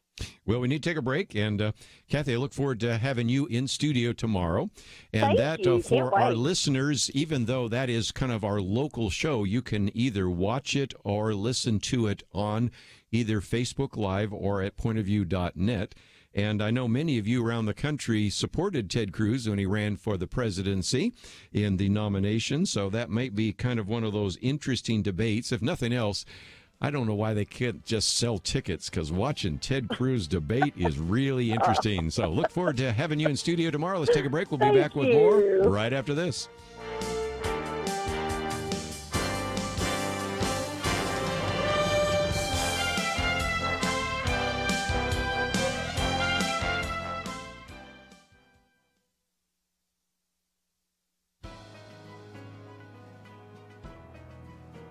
Welcome to the First Liberty Briefing. I'm Jeremy Dice. In May of 1915, Major John McCrae buried his friend. It is believed that after the burial, he penned the now famous poem, In Flanders Fields. This is what he wrote. In Flanders fields the poppies blow, between the crosses row on row, that mark our place, and in the sky the larks still bravely singing, fly, scarce heard amid the guns below. We are the dead. Short days ago we lived, felt dawn, saw sunsets glow, loved and were loved, and now we lie in Flanders fields. Take up our quarrel with the foe. To you from failing hands we throw the torch. Be yours to hold it high. If ye break faith with us who die, we shall not sleep, though poppies grow in Flanders fields. The reference to crosses was no accident. These were the markers used for temporary gravestones across Europe. When the graves were made permanent, the world community rejected efforts to convert the temporary cross-shaped gravestones into rounded tombstones. That is why today, across America, many veterans' memorials are cross-shaped. And that is why we defend them. Today, the foe of McCrae's poem are those wishing to purge the religious from public view, including veterans' memorials bearing religious imagery. But we will not break faith with those who died. To learn how First Liberty is protecting religious liberty for all Americans, visit firstliberty.org. I'm Kelly Shackelford, President and Chief Counsel of First Liberty Institute. Let me ask you, what if America's best attorneys from the very top law firms got together to defend religious freedom in court? That's exactly what's happening at First Liberty. And the best news? We're winning over 90% of our legal actions. Come learn more at firstliberty.org. You'll be encouraged. That's firstliberty.org.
Now, back to Point of View, your listener-supported source for truth. And for a few more minutes, let me just mention that one of the articles we've posted here is by Dan McLaughlin, How Will the Senate Races Break?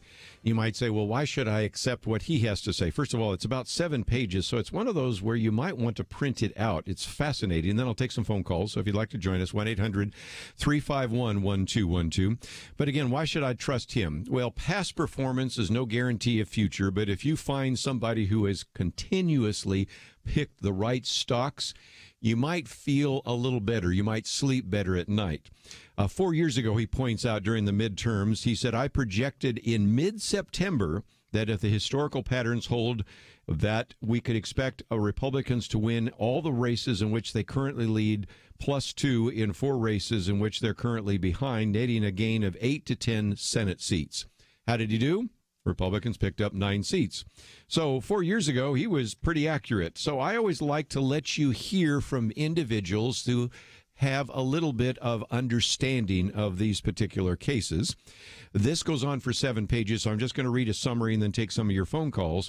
But his prediction is, when we look at the U.S. Senate races, that not a national blue or red wave is going to take place. So we've been hearing about a blue wave, not really happening in the Senate at least. Might happen in the House, we'll see. Certainly not a red wave. Outside of, he says, deep blue Delaware, no race has shifted more than 4 points into the Democratic column, and only North Dakota and Tennessee have banked further than that into the Republican column, which is why he's starting to think that you can assume that Blackburn will actually win in Tennessee. Again, those of you on the ground in Tennessee, you may know more. Just trying to give you a national overview. He says one of the most interesting set of races he's looked at are what are called survivor candidates. These are men and women who have shown, in some cases repeatedly, the ability to win tough races in which they're expected to be vulnerable. And some examples of that would be Democratic senators like Joe Manchin, Heidi Heitkamp, Claire McCaskill, and John Tester, Republican Senator Dean Heller, and maybe Democratic challenger Phil Bredesen, and over in the governor's race, that might be Scott Walker up there in Wisconsin. There are also many such races in the House, but maybe the most compelling race this year is the Florida Senate race, with both Senator Bill Nelson and Governor Rick Scott having outlived their predictions of their demises. Remember, back in 2014, Rick Scott's critics were gloating over the fact that he lost as late as the early returns on election night, but both have customarily won with the national wind at their backs, and so that will be a race he's looking at. So what's the bottom line? He said, if pressed to make a prediction right now, Dan McLaughlin says, I'd say the Republicans have a very strong hand to hold on to 51 seats in the Senate, picking up North Dakota, maybe Missouri, while having a better than 50-50 shot at least one in Nevada and Arizona. My next call wants to talk about Arizona. We'll talk about that in just a minute. Martha McSally, and running against Kristen Sinema. We'll get into that in just a minute. But again, an increasingly strong odds of retaining Texas and Tennessee. But again, isn't that interesting? The debate tonight will be with Senator Ted Cruz holding on to a lead, but not the kind of lead you might have expected. The governor's ahead by 20 points. Ted Cruz, if you take the polls at face value, is up by 9 points. But we'll see. And he says there remains a chance of a Democratic takeover, but it has faded of late, and something will need to interrupt the latest trend to reverse it. That said, Republicans will need fresher good news from Indiana, Montana, Florida, or West Virginia before they start giving real credence to their chances of adding more than one seat to their majority. So you can read it for yourself. It breaks down every one of these Senate races, many of which are pretty straightforward ones in places like Connecticut and New York and places like that, which are assumed to still be blue. Then you have some that you assume will stay red, and Utah, Texas, others fit there. But you still, at as late as this, when early voting starts for many of you later this week, others next Monday, we still don't know the outcome of some of those. And that's why, of course, you have to have an election. And if you've heard me say it once, you probably heard me say it at least 100 times. The only poll that really matters happens on November 6th. But these polls that are done by reputable organizations that have in the past been accurate probably are close to accurate now. The big question mark is how many people will show up during a midterm election, because when you poll these individuals, you ask, are you planning to vote? Yes or no. If you say yes, who are you planning to vote for? And, of course, they don't always give proper answers, and trying to determine who actually shows up, very, very difficult. If you don't think so, ask the people that predicted that Hillary Clinton would win in a walk. a little less than 2 years ago. Let's go to Arizona. One of those debates, of course, is a debate that took place between McSally and Sinema. And Gary in Arizona, KNLB, what's your question for us? Yes, sir. I missed a very, very important, to me, debate between McSally and Sinema, and I was wondering if you had any kind of an overview of how you felt. Were you able to either watch it or get a report of how it turned out? I understand that President Trump is going to make an appearance for McSally sometime this month or the beginning of, well, it's going to be too late for next month, but... Well, let's do a couple of things. First of all, for anybody in the state of Arizona, you can go to YouTube right now, and the debate lasts 1 hour and 5 minutes. So, again, if you got 65 minutes, you can watch it in its entirety on YouTube. And I just checked that out. And there's a couple places where Martha McSally called on Kristen Sinema to apologize to veterans and service members for saying it's okay to commit treason in the past, and took on the whole issue of whether or not she was a radical. Of course, Sinema comes back at McSally about you're conservative and all those kinds of issues that you would expect to hear. But the bottom line is some people say, you know, I had a commitment, I couldn't watch it live. The good news is that debate is on YouTube. It was posted about 13 hours ago. I just checked because I knew you were going to ask that question. And for some tonight that say, you know, I don't live in Texas, but it'd be kind of fun to watch a Ted Cruz debate. That will be no doubt available on a number of channels live tonight. And, of course, even if you don't have a chance to see it, I am sure that will be on the YouTube channel as well. If you find yourself saying, well, I don't know how to search all of that, another place you can go is what's called The Hill. The Hill is kind of the paper of record for Congress, and they also have a place where you could watch it live. Now that you can't watch it live, you can then follow the link, and it will take you to YouTube or Vimeo or someplace else so that you can watch it. But there was a little bit of a dust-up there, as you might imagine. There's been a significant dust-up between Josh Hawley and Claire McCaskill. So some of these are just fun to watch, if for no other reason than it really helps you understand what the key issues are. And it's back to one of those very famous comments, verses in the Proverbs, that a comment by one individual may sound appropriate and may even sound truthful until you hear the other side. And that is certainly why I think some of these debates, sometimes they create more heat than light. But if you have skilled debaters, and nobody's ever accused Ted Cruz of not being a skilled debater. He's one of the best that Harvard Law School ever produced. You're going to learn a lot, and so I would encourage you to watch that debate. So again, those of you in Arizona, you can go to YouTube or The Hill and find the debate that took place between Martha McSally and Kristen Sinema. Those of you that are in the state of Texas or that would maybe like to watch the debate tonight between Representative O'Rourke and Senator Cruz. Let's take a break. When we come back, we're going to get off of politics for a while. We're going to have a chance to hear from Don Moen, and I think that will be of an encouragement to you. All of the material we've been talking about today is available on our website, pointofview.net. Stay tuned. We have more right after this. From Graceworks Pictures comes Indivisible, based on the true story of Army Chaplain Darren Turner and his wife Heather. It is with great honor that I have served my country, but I only stand before you today because Jesus is my rock, and because I have a family who loves and believes in me. One marriage, one family, under God. Indivisible. Rated PG-13. May be inappropriate for children under 13. In theaters October 26th. More information is available at indivisiblemovie.com. A major problem with socialism is that it allows people to benefit from the hard work of others. It permits the idle and indifferent to live off the efforts of their neighbors. For a society to prosper, everyone who is able has to contribute. And that's the only way Point of View Radio can bring you truth. We are profoundly thankful for you who have joined the Truth Team and make this program possible. If you're not on board, join today. Invest in our future together. Visit pointofview.net/team or call 800-347-5151. Pointofview.net/team and 800-347-5151. Point of View will continue after this.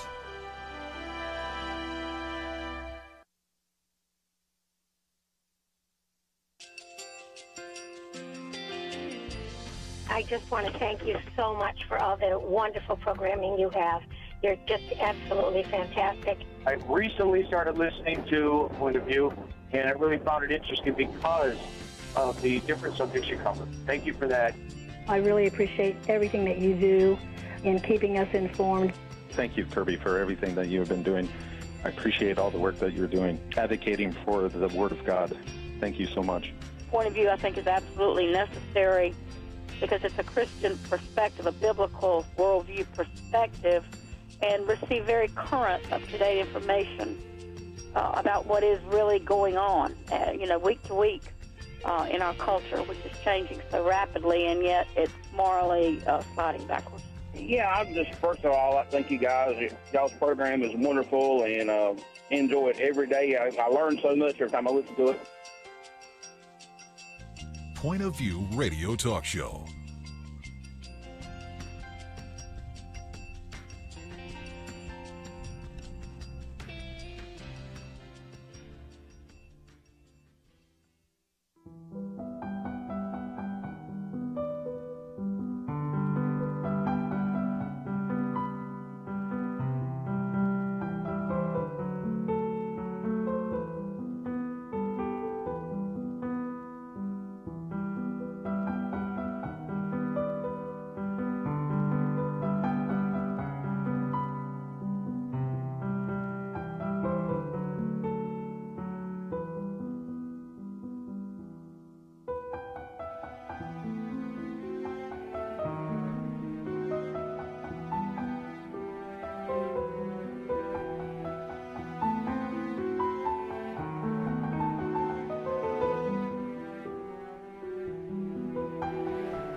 Hi, this is Kerby Anderson. You know, each day we take on the tough issues and provide a biblical perspective to them. The topics we cover are wide-ranging: apologetics, theology, prophecy, creation and evolution, intelligent design, marriage, family, child-rearing, the millennial generation, trends in society, politics, economics, business, religious liberty, the Constitution, public policy, foreign policy, military policy, tensions in the Middle East, abortion, homosexuality, pornography, sexual ethics, media, technology, history, and America's godly heritage.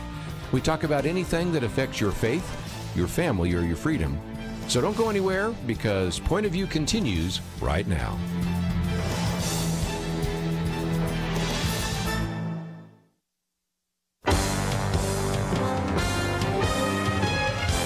Across America, live. This is Point of View.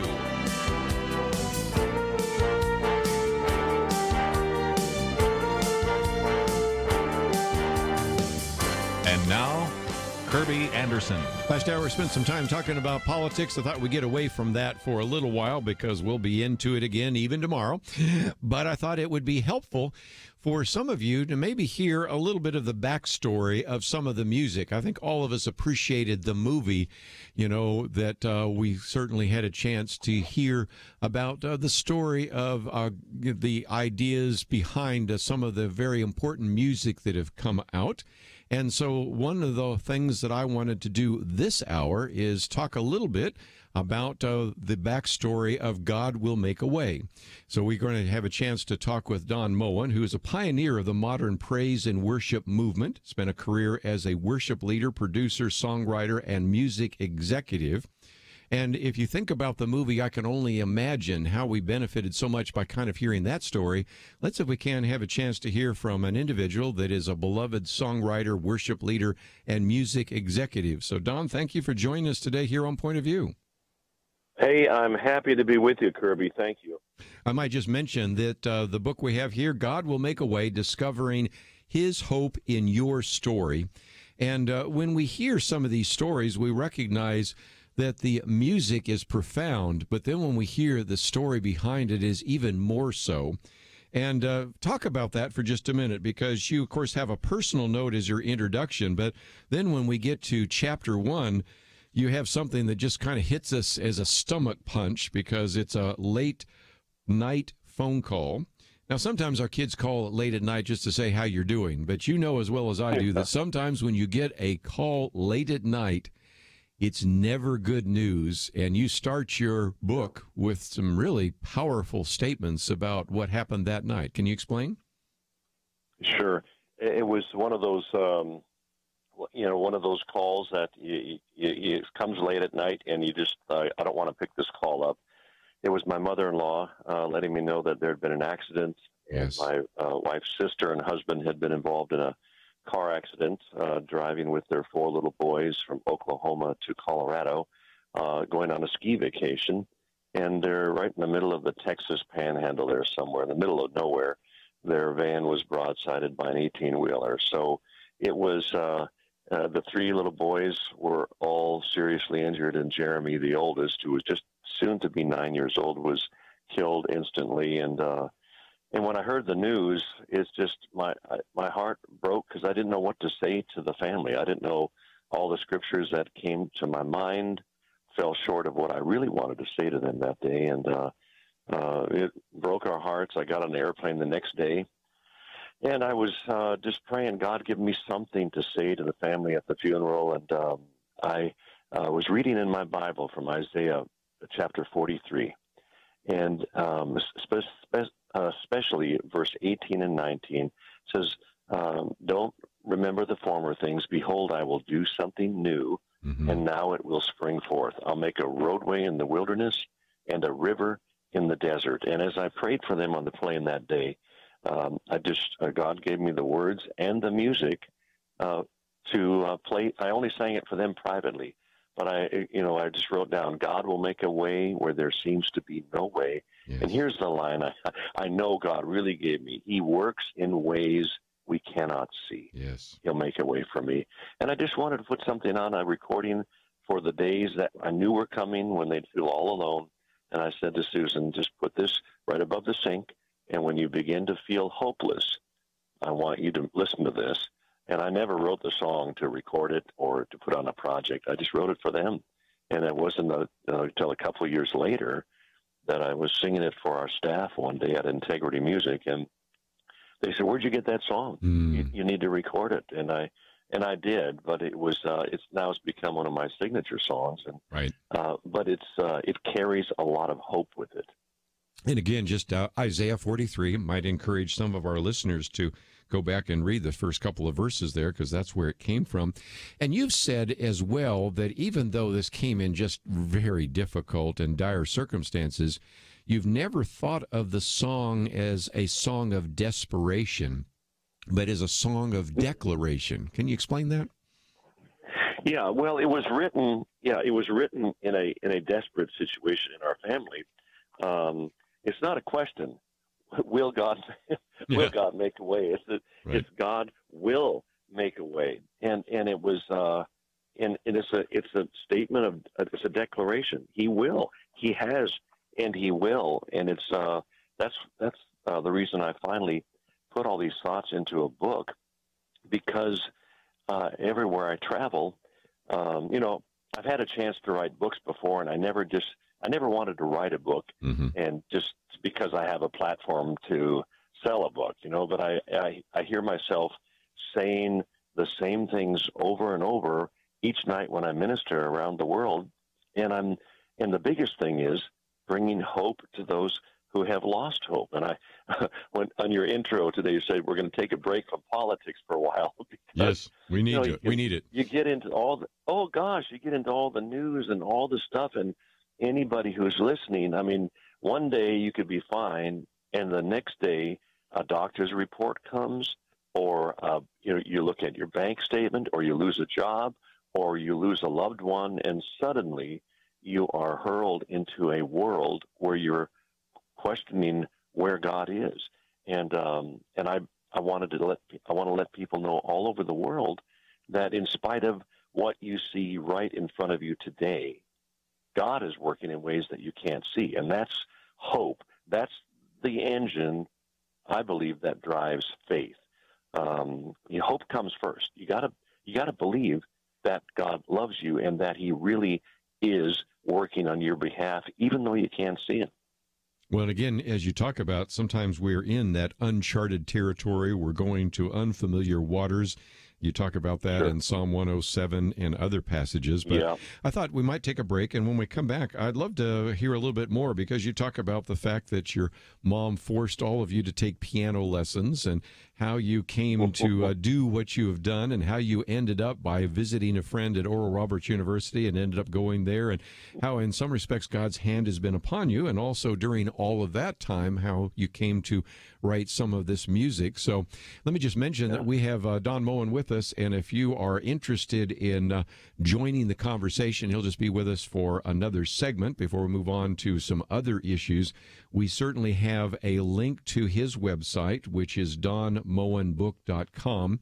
You don't even have to know how to spell his last name. It's easy to spell, but even so, we've got that link there. And again, it is his first ever book. There's a place where you can order it. Of course, I would imagine you'll probably find it in your bookstore, but we wanted to make that available to you. And if you have certainly benefited from just the incredible music that has come from an individual who is really kind of a pioneer, if I could be so blunt, in the praise and worship movement, and spent his career as a worship leader, a producer, a songwriter, a music executive, and others, I thought you would appreciate this conversation we'll have with him. But if you've ever wanted to ask him a question or make a comment or share the impact of some of his music on you, you are welcome to do so. That number is 1-800-351-1212. If you just want to sit back and listen, I want to learn a little bit more about his background, which he talks about in his first book, and it's all available on our website, pointofview.net. We'll continue our conversation with Don Moen right after this.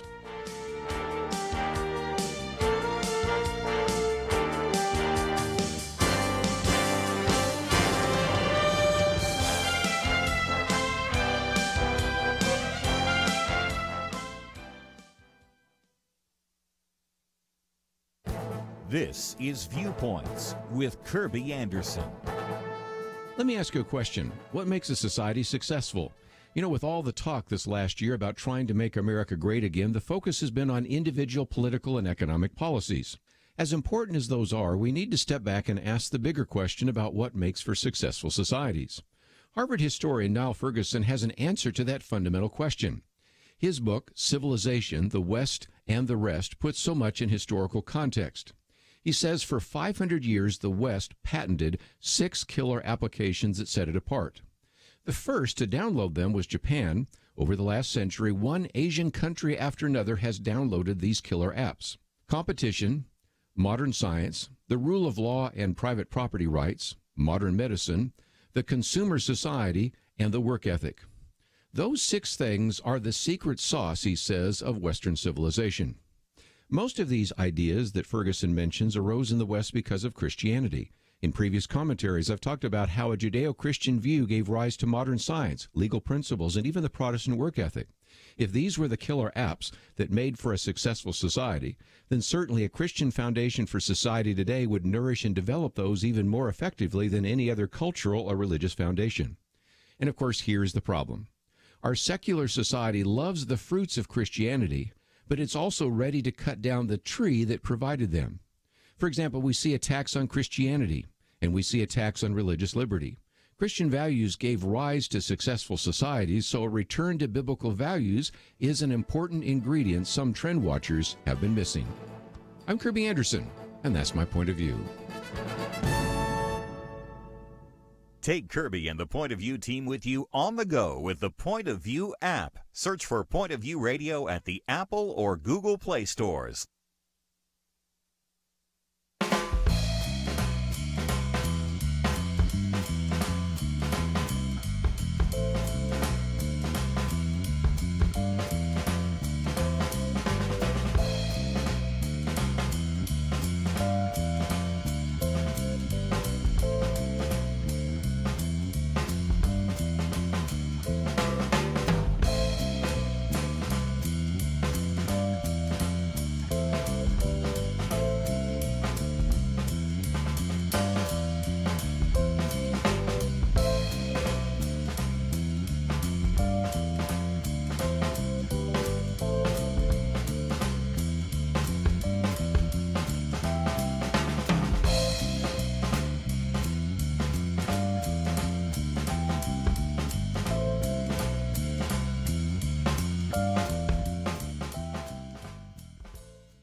You're listening to Point of View, your listener-supported source for truth. Don Moen with us for a few more minutes, again, talking about tragedy, finding a way in which God will make a way. Of course, the idea of giving thanks and so many other songs and various opportunities for us to worship God through music because of the work of Don Moen, again, a pioneer in the modern praise and worship movement, and an individual that certainly has been in the music industry for some time. But Don, since you share this in your book, I would love to know a little bit more about your background. I know our listeners would as well. A mother that forced all of you to have piano lessons, growing up in a pretty strict family where you weren't allowed to really have too much secular pop music. But I thought one of the most intriguing parts of your story was this. I know an individual that has been involved in broadcasting, and he got involved in broadcasting because somebody said, you know, you have kind of a radio voice and you would do well in broadcasting. Well, I did not know this until I read it in your book, but you, at the age of 15, had a chance to study at the University of Minnesota for 6 weeks, kind of as one of the summer programs. I've done some of that as well. Yeah. You were given an assignment, and while the other students were struggling, you did extremely well, and the professor actually said, you have a real gift. Tell us more. Yeah, that was, well, first of all, yeah, we were raised with music in our house all the time. Mom forced us 4 kids to take piano lessons. Oh, yes, we all remember this. And she said, Donnie, you wear the clothes we provide for you. You eat the food we provided for you. You sleep in the bed we provide for you. You will play the piano. And I determined that if I ever grew up and got married and had children of my own, I would never abuse them like that. Now, Laura and I have 5 kids. They've all heard the same speech, and they all had to take 6 years of piano. There you go. But, you know, music was around, and I was playing violin, and that's where I got this scholarship to go study at a at a summer program at the University of Minnesota. And, yeah, it was just a short little class on composition. And we used to wake up in the morning. We had this lake cottage, and my mother would make up. This cottage was so small that we all had to go to bed together, and then we all had to get up together because beds filled the whole. That's how small the cabin was. But my mother would lay in the bed in the morning, and she'd make up a song about every one of us kids, silly songs, and so I was always hearing melodies and words and all this stuff. So we went down to the University of Minnesota. They said write 2 8-bar melodies, and it's like, okay. I had a hard time writing the notes on the staff. I had to learn that, but it was a little harder. But the melody, hey, I'll sing that. I'll sing 10 of them on the way to the bathroom in the morning. But I did that, and all the other kids were struggling. And I'm thinking, what is so hard about this? But the professor, made this note on my paper. He said, young man, you have a gift for melodies and composition. You need to pursue this. And I didn't even really think about it till years later when I found that piece of paper. I thought, that guy saw something in me that I didn't even see myself. Yes. And again, sometimes, it's the biblical principle, let another man's lips praise you. But also sometimes when I speak to young people, I say that sometimes you can determine your calling in your gifts by actually trying to exercise them, but also as other people come up and say, I think you'd really be good at that. And maybe whether it's an artist or an architect, a musician, whether it's a potential lawyer, doctor, whatever. And so that kind of gets into chapter 3, where you talk about this issue of calling, which I think is so important. First of all, you talk about through his calling and through our trials. And this book is just full of very important ideas. But part of that gets back to this idea of calling, that we really need to challenge listeners here. Even if you're old guys like us, sometimes there are new things that God brings across your path that he's calling you to do that really puts you outside of your comfort zone, don't you think?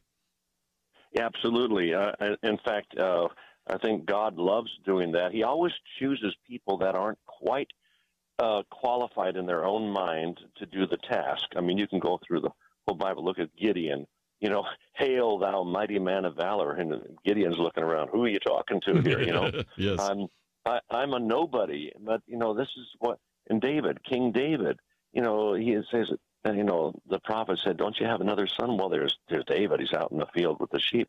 But these are the people God chooses. And I think he chooses people like that because we can't always depend upon our own strength to do things. And then he puts us in a place, and then he puts people around us as well that push us out of our comfort zone. And I've been blessed through the years to have people around me that believed in me when I didn't really believe in myself. And yet I knew I was called to do things.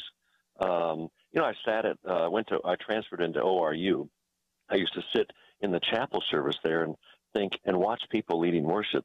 And I thought, I wish I could do what they do, but I'm not spiritual enough. I don't think God could ever use me like that. But yet there were people around me that kept pushing me out of my comfort zone.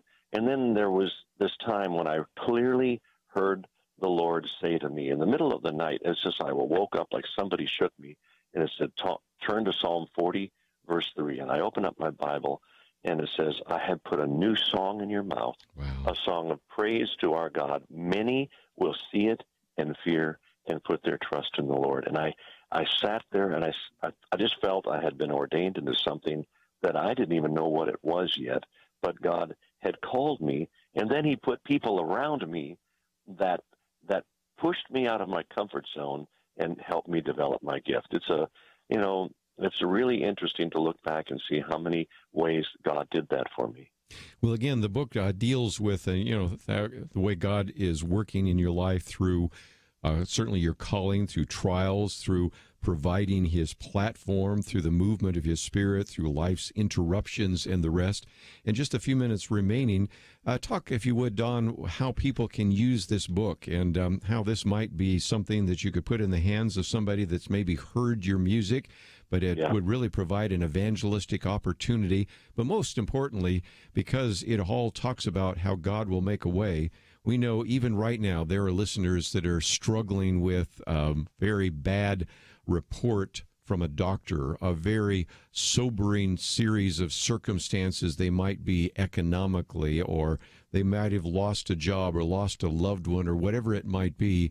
This is a book that I think would be real encouragement, that I think is a perfect parallel to the music that you have written over these years. Well, the one thing that I've learned traveling around the world is the phrase, we even considered not calling this book God Will Make a Way, because it's like people say, oh, yeah, I know the song. But as I've used that phrase around the world, in non-Christian countries, Kerby, people, it sounds like a religious statement, but it really isn't. People of all faiths, they say God will make a way. They say, well, maybe there is a God who can make a way for me. Maybe there is. And see, that's just the spark of hope that ignites a person's faith. I mean, you never know where that will go. And so if you know someone who's going through this, I really wanted to be able to write this book to give it to somebody who has gone through a divorce, who has gone through a business failure, who has gone through the loss of a loved one. These are all things that can tear your life apart, and you end up in uncharted territory. Read the book. There's stories in there of my life, how God made a way for me, but they're all based in Scripture, and our hope is not founded upon things like I hope I win the lottery. I hope I meet a guy or a girl to marry. This is hope based on the promises of God, which God said His word will not return void. But there's stories in here that will ignite hope and let people just believe that God is working in ways they can't see, even though everything they look and see around them right now is hopelessness. There is hope. And again, the book is probably available in your local bookstore. We have a link so that you can learn more. But talking about God providing a way in the midst of tragedy, we've talked about calling, certainly how some of these interruptions in life can actually cause you to be closer to God, and even a whole section on 10 principles of praise. So those of you that have certainly appreciated the great work and the music of Don Moen, I know that you will appreciate the book. And Don, I appreciate you giving us a half an hour today just to delve into your life a little bit and learn some of these spiritual principles that were so instrumental in you writing the great music that we've all enjoyed. Thank you, Kerby. It's been a pleasure. Need to take a break, and when we come back, we're going to give you an update. You might remember when a while back we were talking about the hashtag #WhyBible. And so we're going to spend some time talking about that. A couple of you followed up on it, and maybe we also can get into a little bit more as to why we value the Bible and how it has had such a profound influence in all of our lives. So we'll be talking with our guest in just a few minutes about this very important subject. Matt Petersen is Director of Marketing for Wycliffe Bible Translators. We'll take a break and talk about the Bible right after this.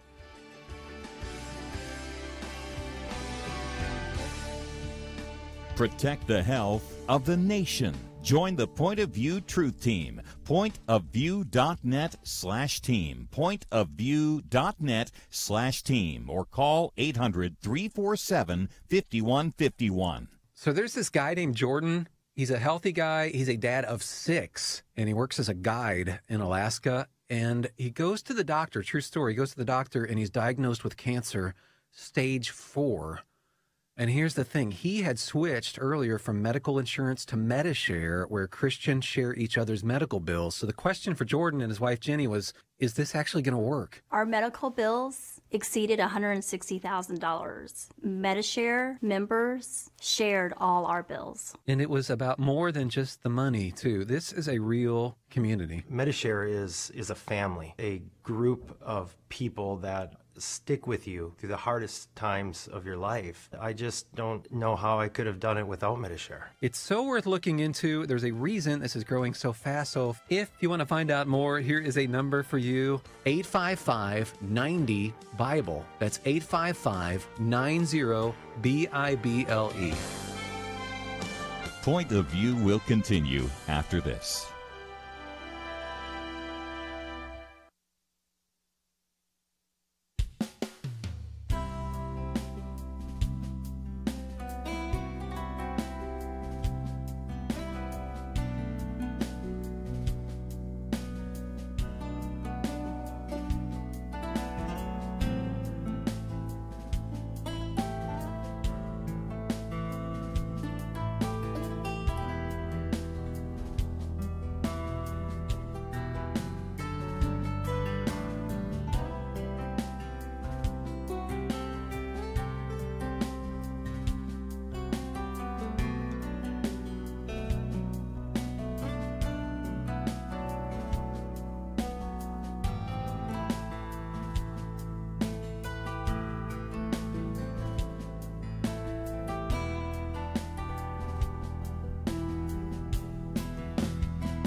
You're listening to Point of View.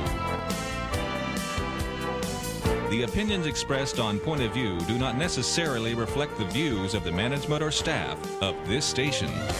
And now, here again is Kerby Anderson. Final half hour. If you'd like to join our conversation, 1-800-351-1212. Wanted to kind of end the program today by talking about the Bible.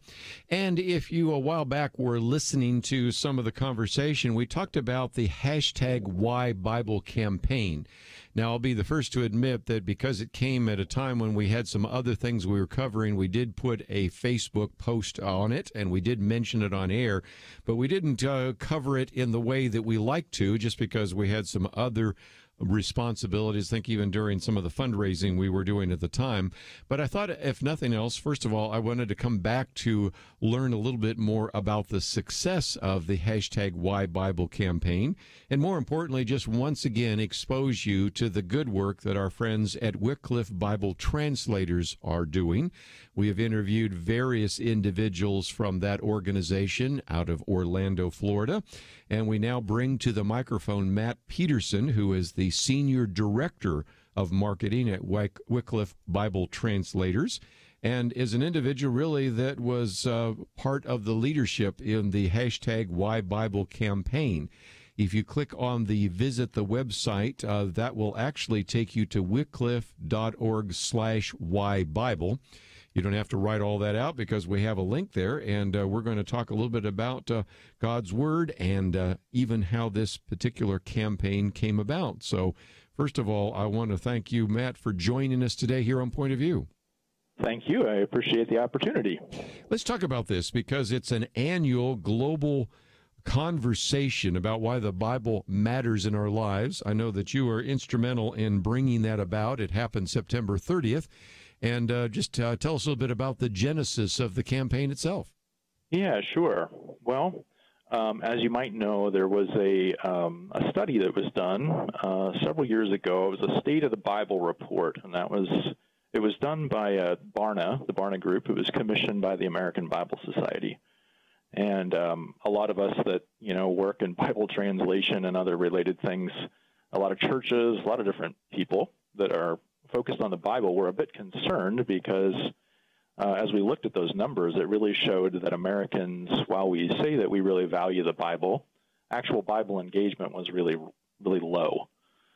And as a Bible translation organization, that is concerning to us. We really believe in the value of the Bible, the importance of it, and we want to see people engaging with it. And so we thought, well, how can we help Americans talk about the importance of the Bible and think about what that means for them? And so 3 years ago, we started the hashtag Why Bible campaign, and it's kind of been growing each year since then. And again, one of the arguments that you make is one we've talked about here as well. Because think about this, Matt, we carry around Bibles all the time. Now, it used to be that you had to carry a physical Bible, but I've got a Bible on my phone. I've got a laptop computer. It has a Bible there. There are more Bibles available to Americans than ever before, electronic Bibles and print Bibles, and yet we seem to be reading them less and less. Is that a fair assessment of where we are right now? That is so true. The best you can hope in many cases is that people are reading a verse of the day. And while I like a verse of the day, I have no problem with that. Personally, when I've really found the Bible to change my life, it's when I more deeply engage with it. And I won't say that I do that every day. I don't read deeply and study it deeply, but when I have done that, when I've really got in and studied it, that's when it's made the biggest difference in my life personally. Let's, if we can, talk about the results, because even though we didn't promote it as much as I would have liked to, and maybe we can do that in the future, you still had quite a number of individuals post the hashtag Why Bible on social media. And it's not just posting that, but there was income that came from that as well. What happened? Yeah, that's right. So the last 2 years, it was just us asking people to post about why the Bible is meaningful to them. And that was great, but we wanted to have a little extra incentive. And so what we did this year is that there was an anonymous donor that put up some money and said, hey, for every post that someone makes on September 30th using the hashtag Why Bible, we will give $5, and it was going to be dedicated to a translation in Indonesia for the Ambonese Malay language. It's a project that our media team went and visited a few months ago and put their story together. And we wanted to not only, let people know about that project and learn about them, but also be able to fund that project. So every time on September 30th that someone posted about why the Bible matters to them and used that hashtag, $5 went to that translation, which was a really exciting thing. I would think so. I don't know if you've been to the Museum of the Bible in Washington, D.C., but they have this one room where they have all the various languages of the world, and if that particular Bible is in that language, then they have an actual Bible there. A matter of fact, just a while ago, we were talking about Cherokee, and I actually was in there and pulled out. I said, I didn't even know there was a Cherokee Bible and all the other different translations. And so on the one hand, it's really encouraging, Matt, to see all those Bibles, some of which are in languages you didn't even know about. But the discouraging part is the number of white blank, they're kind of holding places for languages that don't have a Bible. And so talk about what some of our listeners can do to support Bible translation, because even though we can certainly applaud the successes of Bible translation, we still have a lot more to do, don't we? Oh, yeah, absolutely. So Wycliffe is involved in, I think we're around 2,000 roughly language translations, and there are still almost that many ready to go, ones that still need a Bible translation started. In my role, I've had the privilege of being able to visit some of these translation projects in the past, because we go overseas periodically and try to tell some of their stories on video and in written stories to let people know about the important work that's happening and the impact that it's having. And one of the important things that we do here in Orlando is we have a department that does fundraising that helps these translation projects. And so, if you go to wycliffe.org, there are ways that you can specifically give to those projects and support them. And all of that money ends up helping not just missionaries from the U.S., but so many of them are becoming projects that are largely being done by the people in those languages. And it's been such a privilege for me to meet many of these people and know them by name, and to see the sacrifices that people are making to get God's word translated in their language. It's just, to me, these are the spiritual greats of today.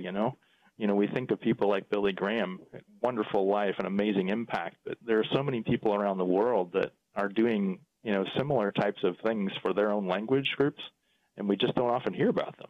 No, but again, we want to try to feature some of that as well, and I would certainly encourage people to support Wycliffe and to also recognize that the technology has really helped speed this up. I mean, in the past, when you think about individuals writing all of this out and working to learn the language, now with these faster laptop computers, with working with some of the indigenous tribes, this is speeding up, and that's, I think, really encouraging. We've talked with some of your leaders in the past about the goal to begin translations for every language by, the near term, and so that's certainly worthy of your financial support, isn't it? Absolutely. It's just an amazing work. There are so many good things to give to, and I give to some of those other things myself. But the thing that brings me back to Bible translation, other than the fact that I've met many of these people, and that's very impactful, but when you see the impact that the Bible has when people get it, I mean, it really can transform a whole community. I visited some where, people used to be so oppressed, by like spirit worship and just so many. They lived in fear. They lived in such deep fear, and now to go in and see the scriptures and how they have such joy, it's just a complete transformation. And the impact of that is just, it's really hard to beat. Well, let's take a break, and when we come back, one of the other things that we have here at wycliffe.org/whybible are some great resources. For example, how to study the Bible, how to pray Scripture back to God, as well as kind of a whole Bible toolbox about tips for better Bible reading, questions you should be asking when read the Bible, and all the rest. So when we come back, we'll move from translation to your own particular study of the Bible, and there's some just great resources. There are articles, there are Bible study helps, there are devotionals, and others that are on that website, and you can find that on our website, pointofview.net. So we'll continue our conversation with Matt Petersen and direct you to the resources that are at the Why Bible campaign right after these important messages.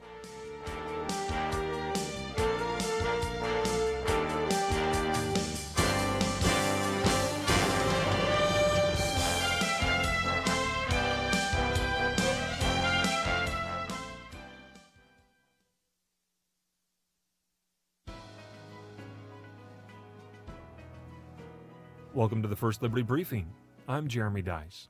In May of 1915, Major John McCrae buried his friend. It is believed that after the burial, he penned the now famous poem, In Flanders Fields. This is what he wrote. In Flanders fields the poppies blow, between the crosses row on row, that mark our place, and in the sky the lark still bravely singing, fly, scarce heard amid the guns below. We are the dead.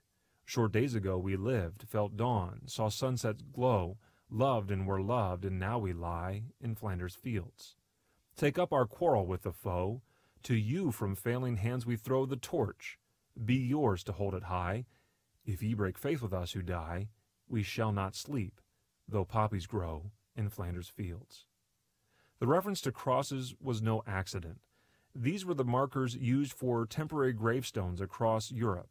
When the graves were made permanent, the world community rejected efforts to convert the temporary cross-shaped gravestones into rounded tombstones. That is why today, across America, many veterans' memorials are cross-shaped. And that is why we defend them. Today, the foe of McCrae's poem are those wishing to purge the religious from public view, including veterans' memorials bearing religious imagery. But we will not break faith with those who died. To learn how First Liberty is protecting religious liberty for all Americans, visit firstliberty.org. I'm Kelly Shackelford, President and Chief Counsel of First Liberty Institute. Let me ask you, what if America's best attorneys from the very top law firms got together to defend religious freedom in court? That's exactly what's happening at First Liberty. And the best news? We're winning over 90% of our legal actions. Come learn more at firstliberty.org. You'll be encouraged. That's firstliberty.org.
Now, back to Point of View, your listener-supported source for truth. Matt Petersen with us for a few more minutes. Again, Senior Director of Marketing for Wycliffe Bible Translators. And one of the places we would like to direct you, and you can find this on our website, pointofview.net, will take you to wycliffe.org. Why Bible. Now, once you go there, there are all sorts of resources. And, Matt, I thought we might talk about that for just a minute, because you have a whole section on the sweetness of Scripture. The Bible is an action word, praying Scripture back to God, and then the ultimate Bible toolbox. Before we get to all the other articles and devotionals and things like that, there are just some great resources to get people back into God's Word, aren't there? Yeah. Yeah, our hope was to, as we talked about why the Bible is important and how do we encourage people to get more engaged with Scripture, we just were thinking about all the different great resources out there. And, I mean, there are so many great things like, the YouVersion with all of the devotionals, and there are things like the Bible Project, which tells, different narratives from the Bible in a video format that helps you to understand it. And there are just all these things that we've come across, and we thought, there's not really one place for people to easily discover and find all of those things. So this year, why not use the Why Bible page as a way to help people link to some of those? So that was the thinking behind it. Well, again, just great resources. Again, whole section here on the Bible is an action word, praying Scripture back to God, the ultimate Bible toolbox. But I want to move down to something else. As you go to the website, you have a whole section here. I just mentioned the articles first. 3 tips for better Bible reading, 4 questions you should ask when reading the Bible, 6 ways to get a grip on God's Word, why you shouldn't skip over the less exciting parts of the Bible. Some great articles that will force us to spend time in God's Word, and indeed, at a time when Bible literacy seems to be at an all-time low, and even though we have more people with Bibles even in their pockets because they have those on their phones or in their purses, we still need to encourage people to read the Bible and to, most importantly, understand and apply the Bible, don't we? Mm-hmm. Mm-hmm. And when we did the ebook with the different ways to study the Bible, you'll notice if you download that we used an analogy of ice cream. And one of the things that we all struggle with, I think, at times as we think of the Bible, we know it's important for us. But it's kind of like eating our vegetables at a meal. It's the thing that we know is going to be healthy, but it's not really necessarily the thing we enjoy the most. And we thought, but that's not the way it should be. The Scripture really, when you dig into it, it becomes exciting, and it's something that isn't like a chore. It's something that we really, it can fire you up, And we thought, well, let's try and make this ebook with a visual analogy of ice cream to really represent that and get people thinking differently. I might just mention, too, there's also some Bible study helps, animated videos, a Bible engagement practice, study Bibles and resources, which is, again, Bible Gateway gives us the Bible engagement practices, and then Crew Train and Grow studies. So, again, if you are looking for something for your own personal study, maybe you're leading a small group or you're a Sunday school teacher and you're looking for some of that, you'll find those on the website. And then finally, I thought I might also mention that you have some devotionals. For example, from the American Bible Society, our good friends up there, you have a daily Bible plan, which I recommend because you know as well as I do, Matt, sometimes people start in Genesis and maybe they get to Exodus, but by the time we've left a lot of bones in Leviticus and Deuteronomy. I understand that. Right. But there are more intelligent and more fruitful ways to read the Bible, and our good friends at American Bible Society have that. Then you have devotionals. He reads the truth. She reads the truth devotionals. And again, you mentioned the U version. So if people are saying, okay, I just don't read the Bible because I don't know how to read it, I don't know how to understand it, I don't have a good plan, everything you need is right there at the website. So they can go to wycliffe.org/whybible, or just find the link. Just look for the picture of Matt Petersen and visit their website, and you'll have all sorts of great resources. So, again, those are resources that are available. Just before we go, talk about how people can apply their Bible wisdom to this as well, because, again, you are looking, obviously, for full-time translators, but are there other, if you will, kind of missionary projects that they can do through Wycliffe? Are there other ways they can support your ministry? Oh, yeah. Take a look at our website. If you go to Wycliffe, just wycliffe.org, and you go up to the top, there's a drop-down, and then you can look at all the service roles that we have. You'd be surprised probably at how many different roles are needed in Bible translation.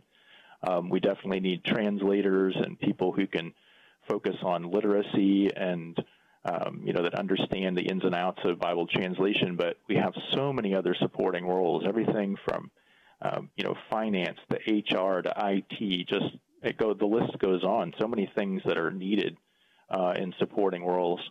And of course, being able to support the work through giving finances to support those teams, and also through prayer. Prayer is a really important work and something we truly believe in, and there are ways you can sign up to pray and get regular prayer requests, or even sign up to pray for a particular language group that doesn't have the Bible yet. So just so many ways to get involved. Well, again, Matt, appreciate the good work that you've done. Appreciate Wycliffe, and anything we can do to support you, we certainly are all in, and appreciate you joining us today here on Point of View. Thank you. I greatly appreciate it. We're going to take a break, and tomorrow, of course, we have our Millennial Roundtable, although I would say, especially for that first hour, since we will have Kathy Ward in studio, we're going to do a little bit of an evaluation of the debate with Ted Cruz, who is, of course, the sitting U.S. Senator, and Robert Francis O'Rourke, oftentimes known as Beto O'Rourke, who is a congressman. And so we're going to be talking about that the first hour. Then we'll get into some other issues in the news, and certainly going to be, I think, a very good conversation. And then we'll come back to some of the other topics that are certainly front and center, so I hope you'll join us then. But just before we go, let me mention that, of course, we have links to Don Moen and Matt Petersen and others that have been on the program. But my Viewpoints commentary today, for example, is on successful societies. What is, if you will, the secret sauce that has made some societies and some cultures successful and others less successful? And there are 6, if you will, very important elements. Or if you want to change the metaphor and go to the fact that these are like 6 apps on your phone that help you be successful. These 6 apps are very important in society, so I thought you might want to read that today here on Point of View. Let me also mention that in the last hour, we spent some time talking about the campaign. And so if you want to get some election resources, given the fact that we are now getting to the point where there will be early voting, some of you already can early vote. Others will be voting early this week or next week. We have some of these midterm election resources, and that's in our section called Take Action. I will once again say what I say so often, and that is check it more than once. We have kind of the bare bones skeleton on there right now. Each day we try to find some other things to add. We find new material, or somebody says, well, how about you add this particular website or this particular resource? So check back a couple of times, but we want to try to provide you with information that comes across our desk that will help you make intelligent decisions about the campaigns that you are hearing about right now and the individuals asking for your vote come November. So again, take the time to visit some of those resources. They're all available at our website, pointofview.net. And I hope that you'll take the time not only to use them, but maybe even point others to this particular website so that they'll know more about Point of View and maybe even consider what they might do to support this ministry. I want to thank Doug and Steve for their help behind the scenes. Appreciate the work that they've done today to make this program possible. That's all we have for this Tuesday. We'll see you back here tomorrow on our Millennial Roundtable, right here on Point of View.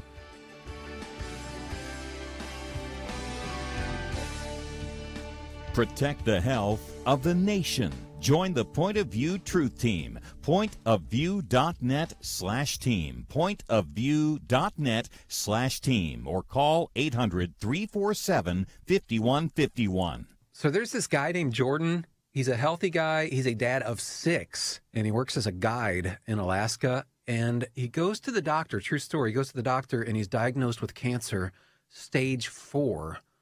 And here's the thing. He had switched earlier from medical insurance to Medishare, where Christians share each other's medical bills. So the question for Jordan and his wife, Jenny, was, is this actually going to work? Our medical bills exceeded $160,000. Medishare members shared all our bills. And it was about more than just the money, too. This is a real community. Medishare is a family, a group of people that stick with you through the hardest times of your life. I just don't know how I could have done it without Medishare. It's so worth looking into. There's a reason this is growing so fast. So if you want to find out more, here is a number for you, 855-90-BIBLE. That's 855-90-BIBLE. Point of View is produced by Point of View Ministries.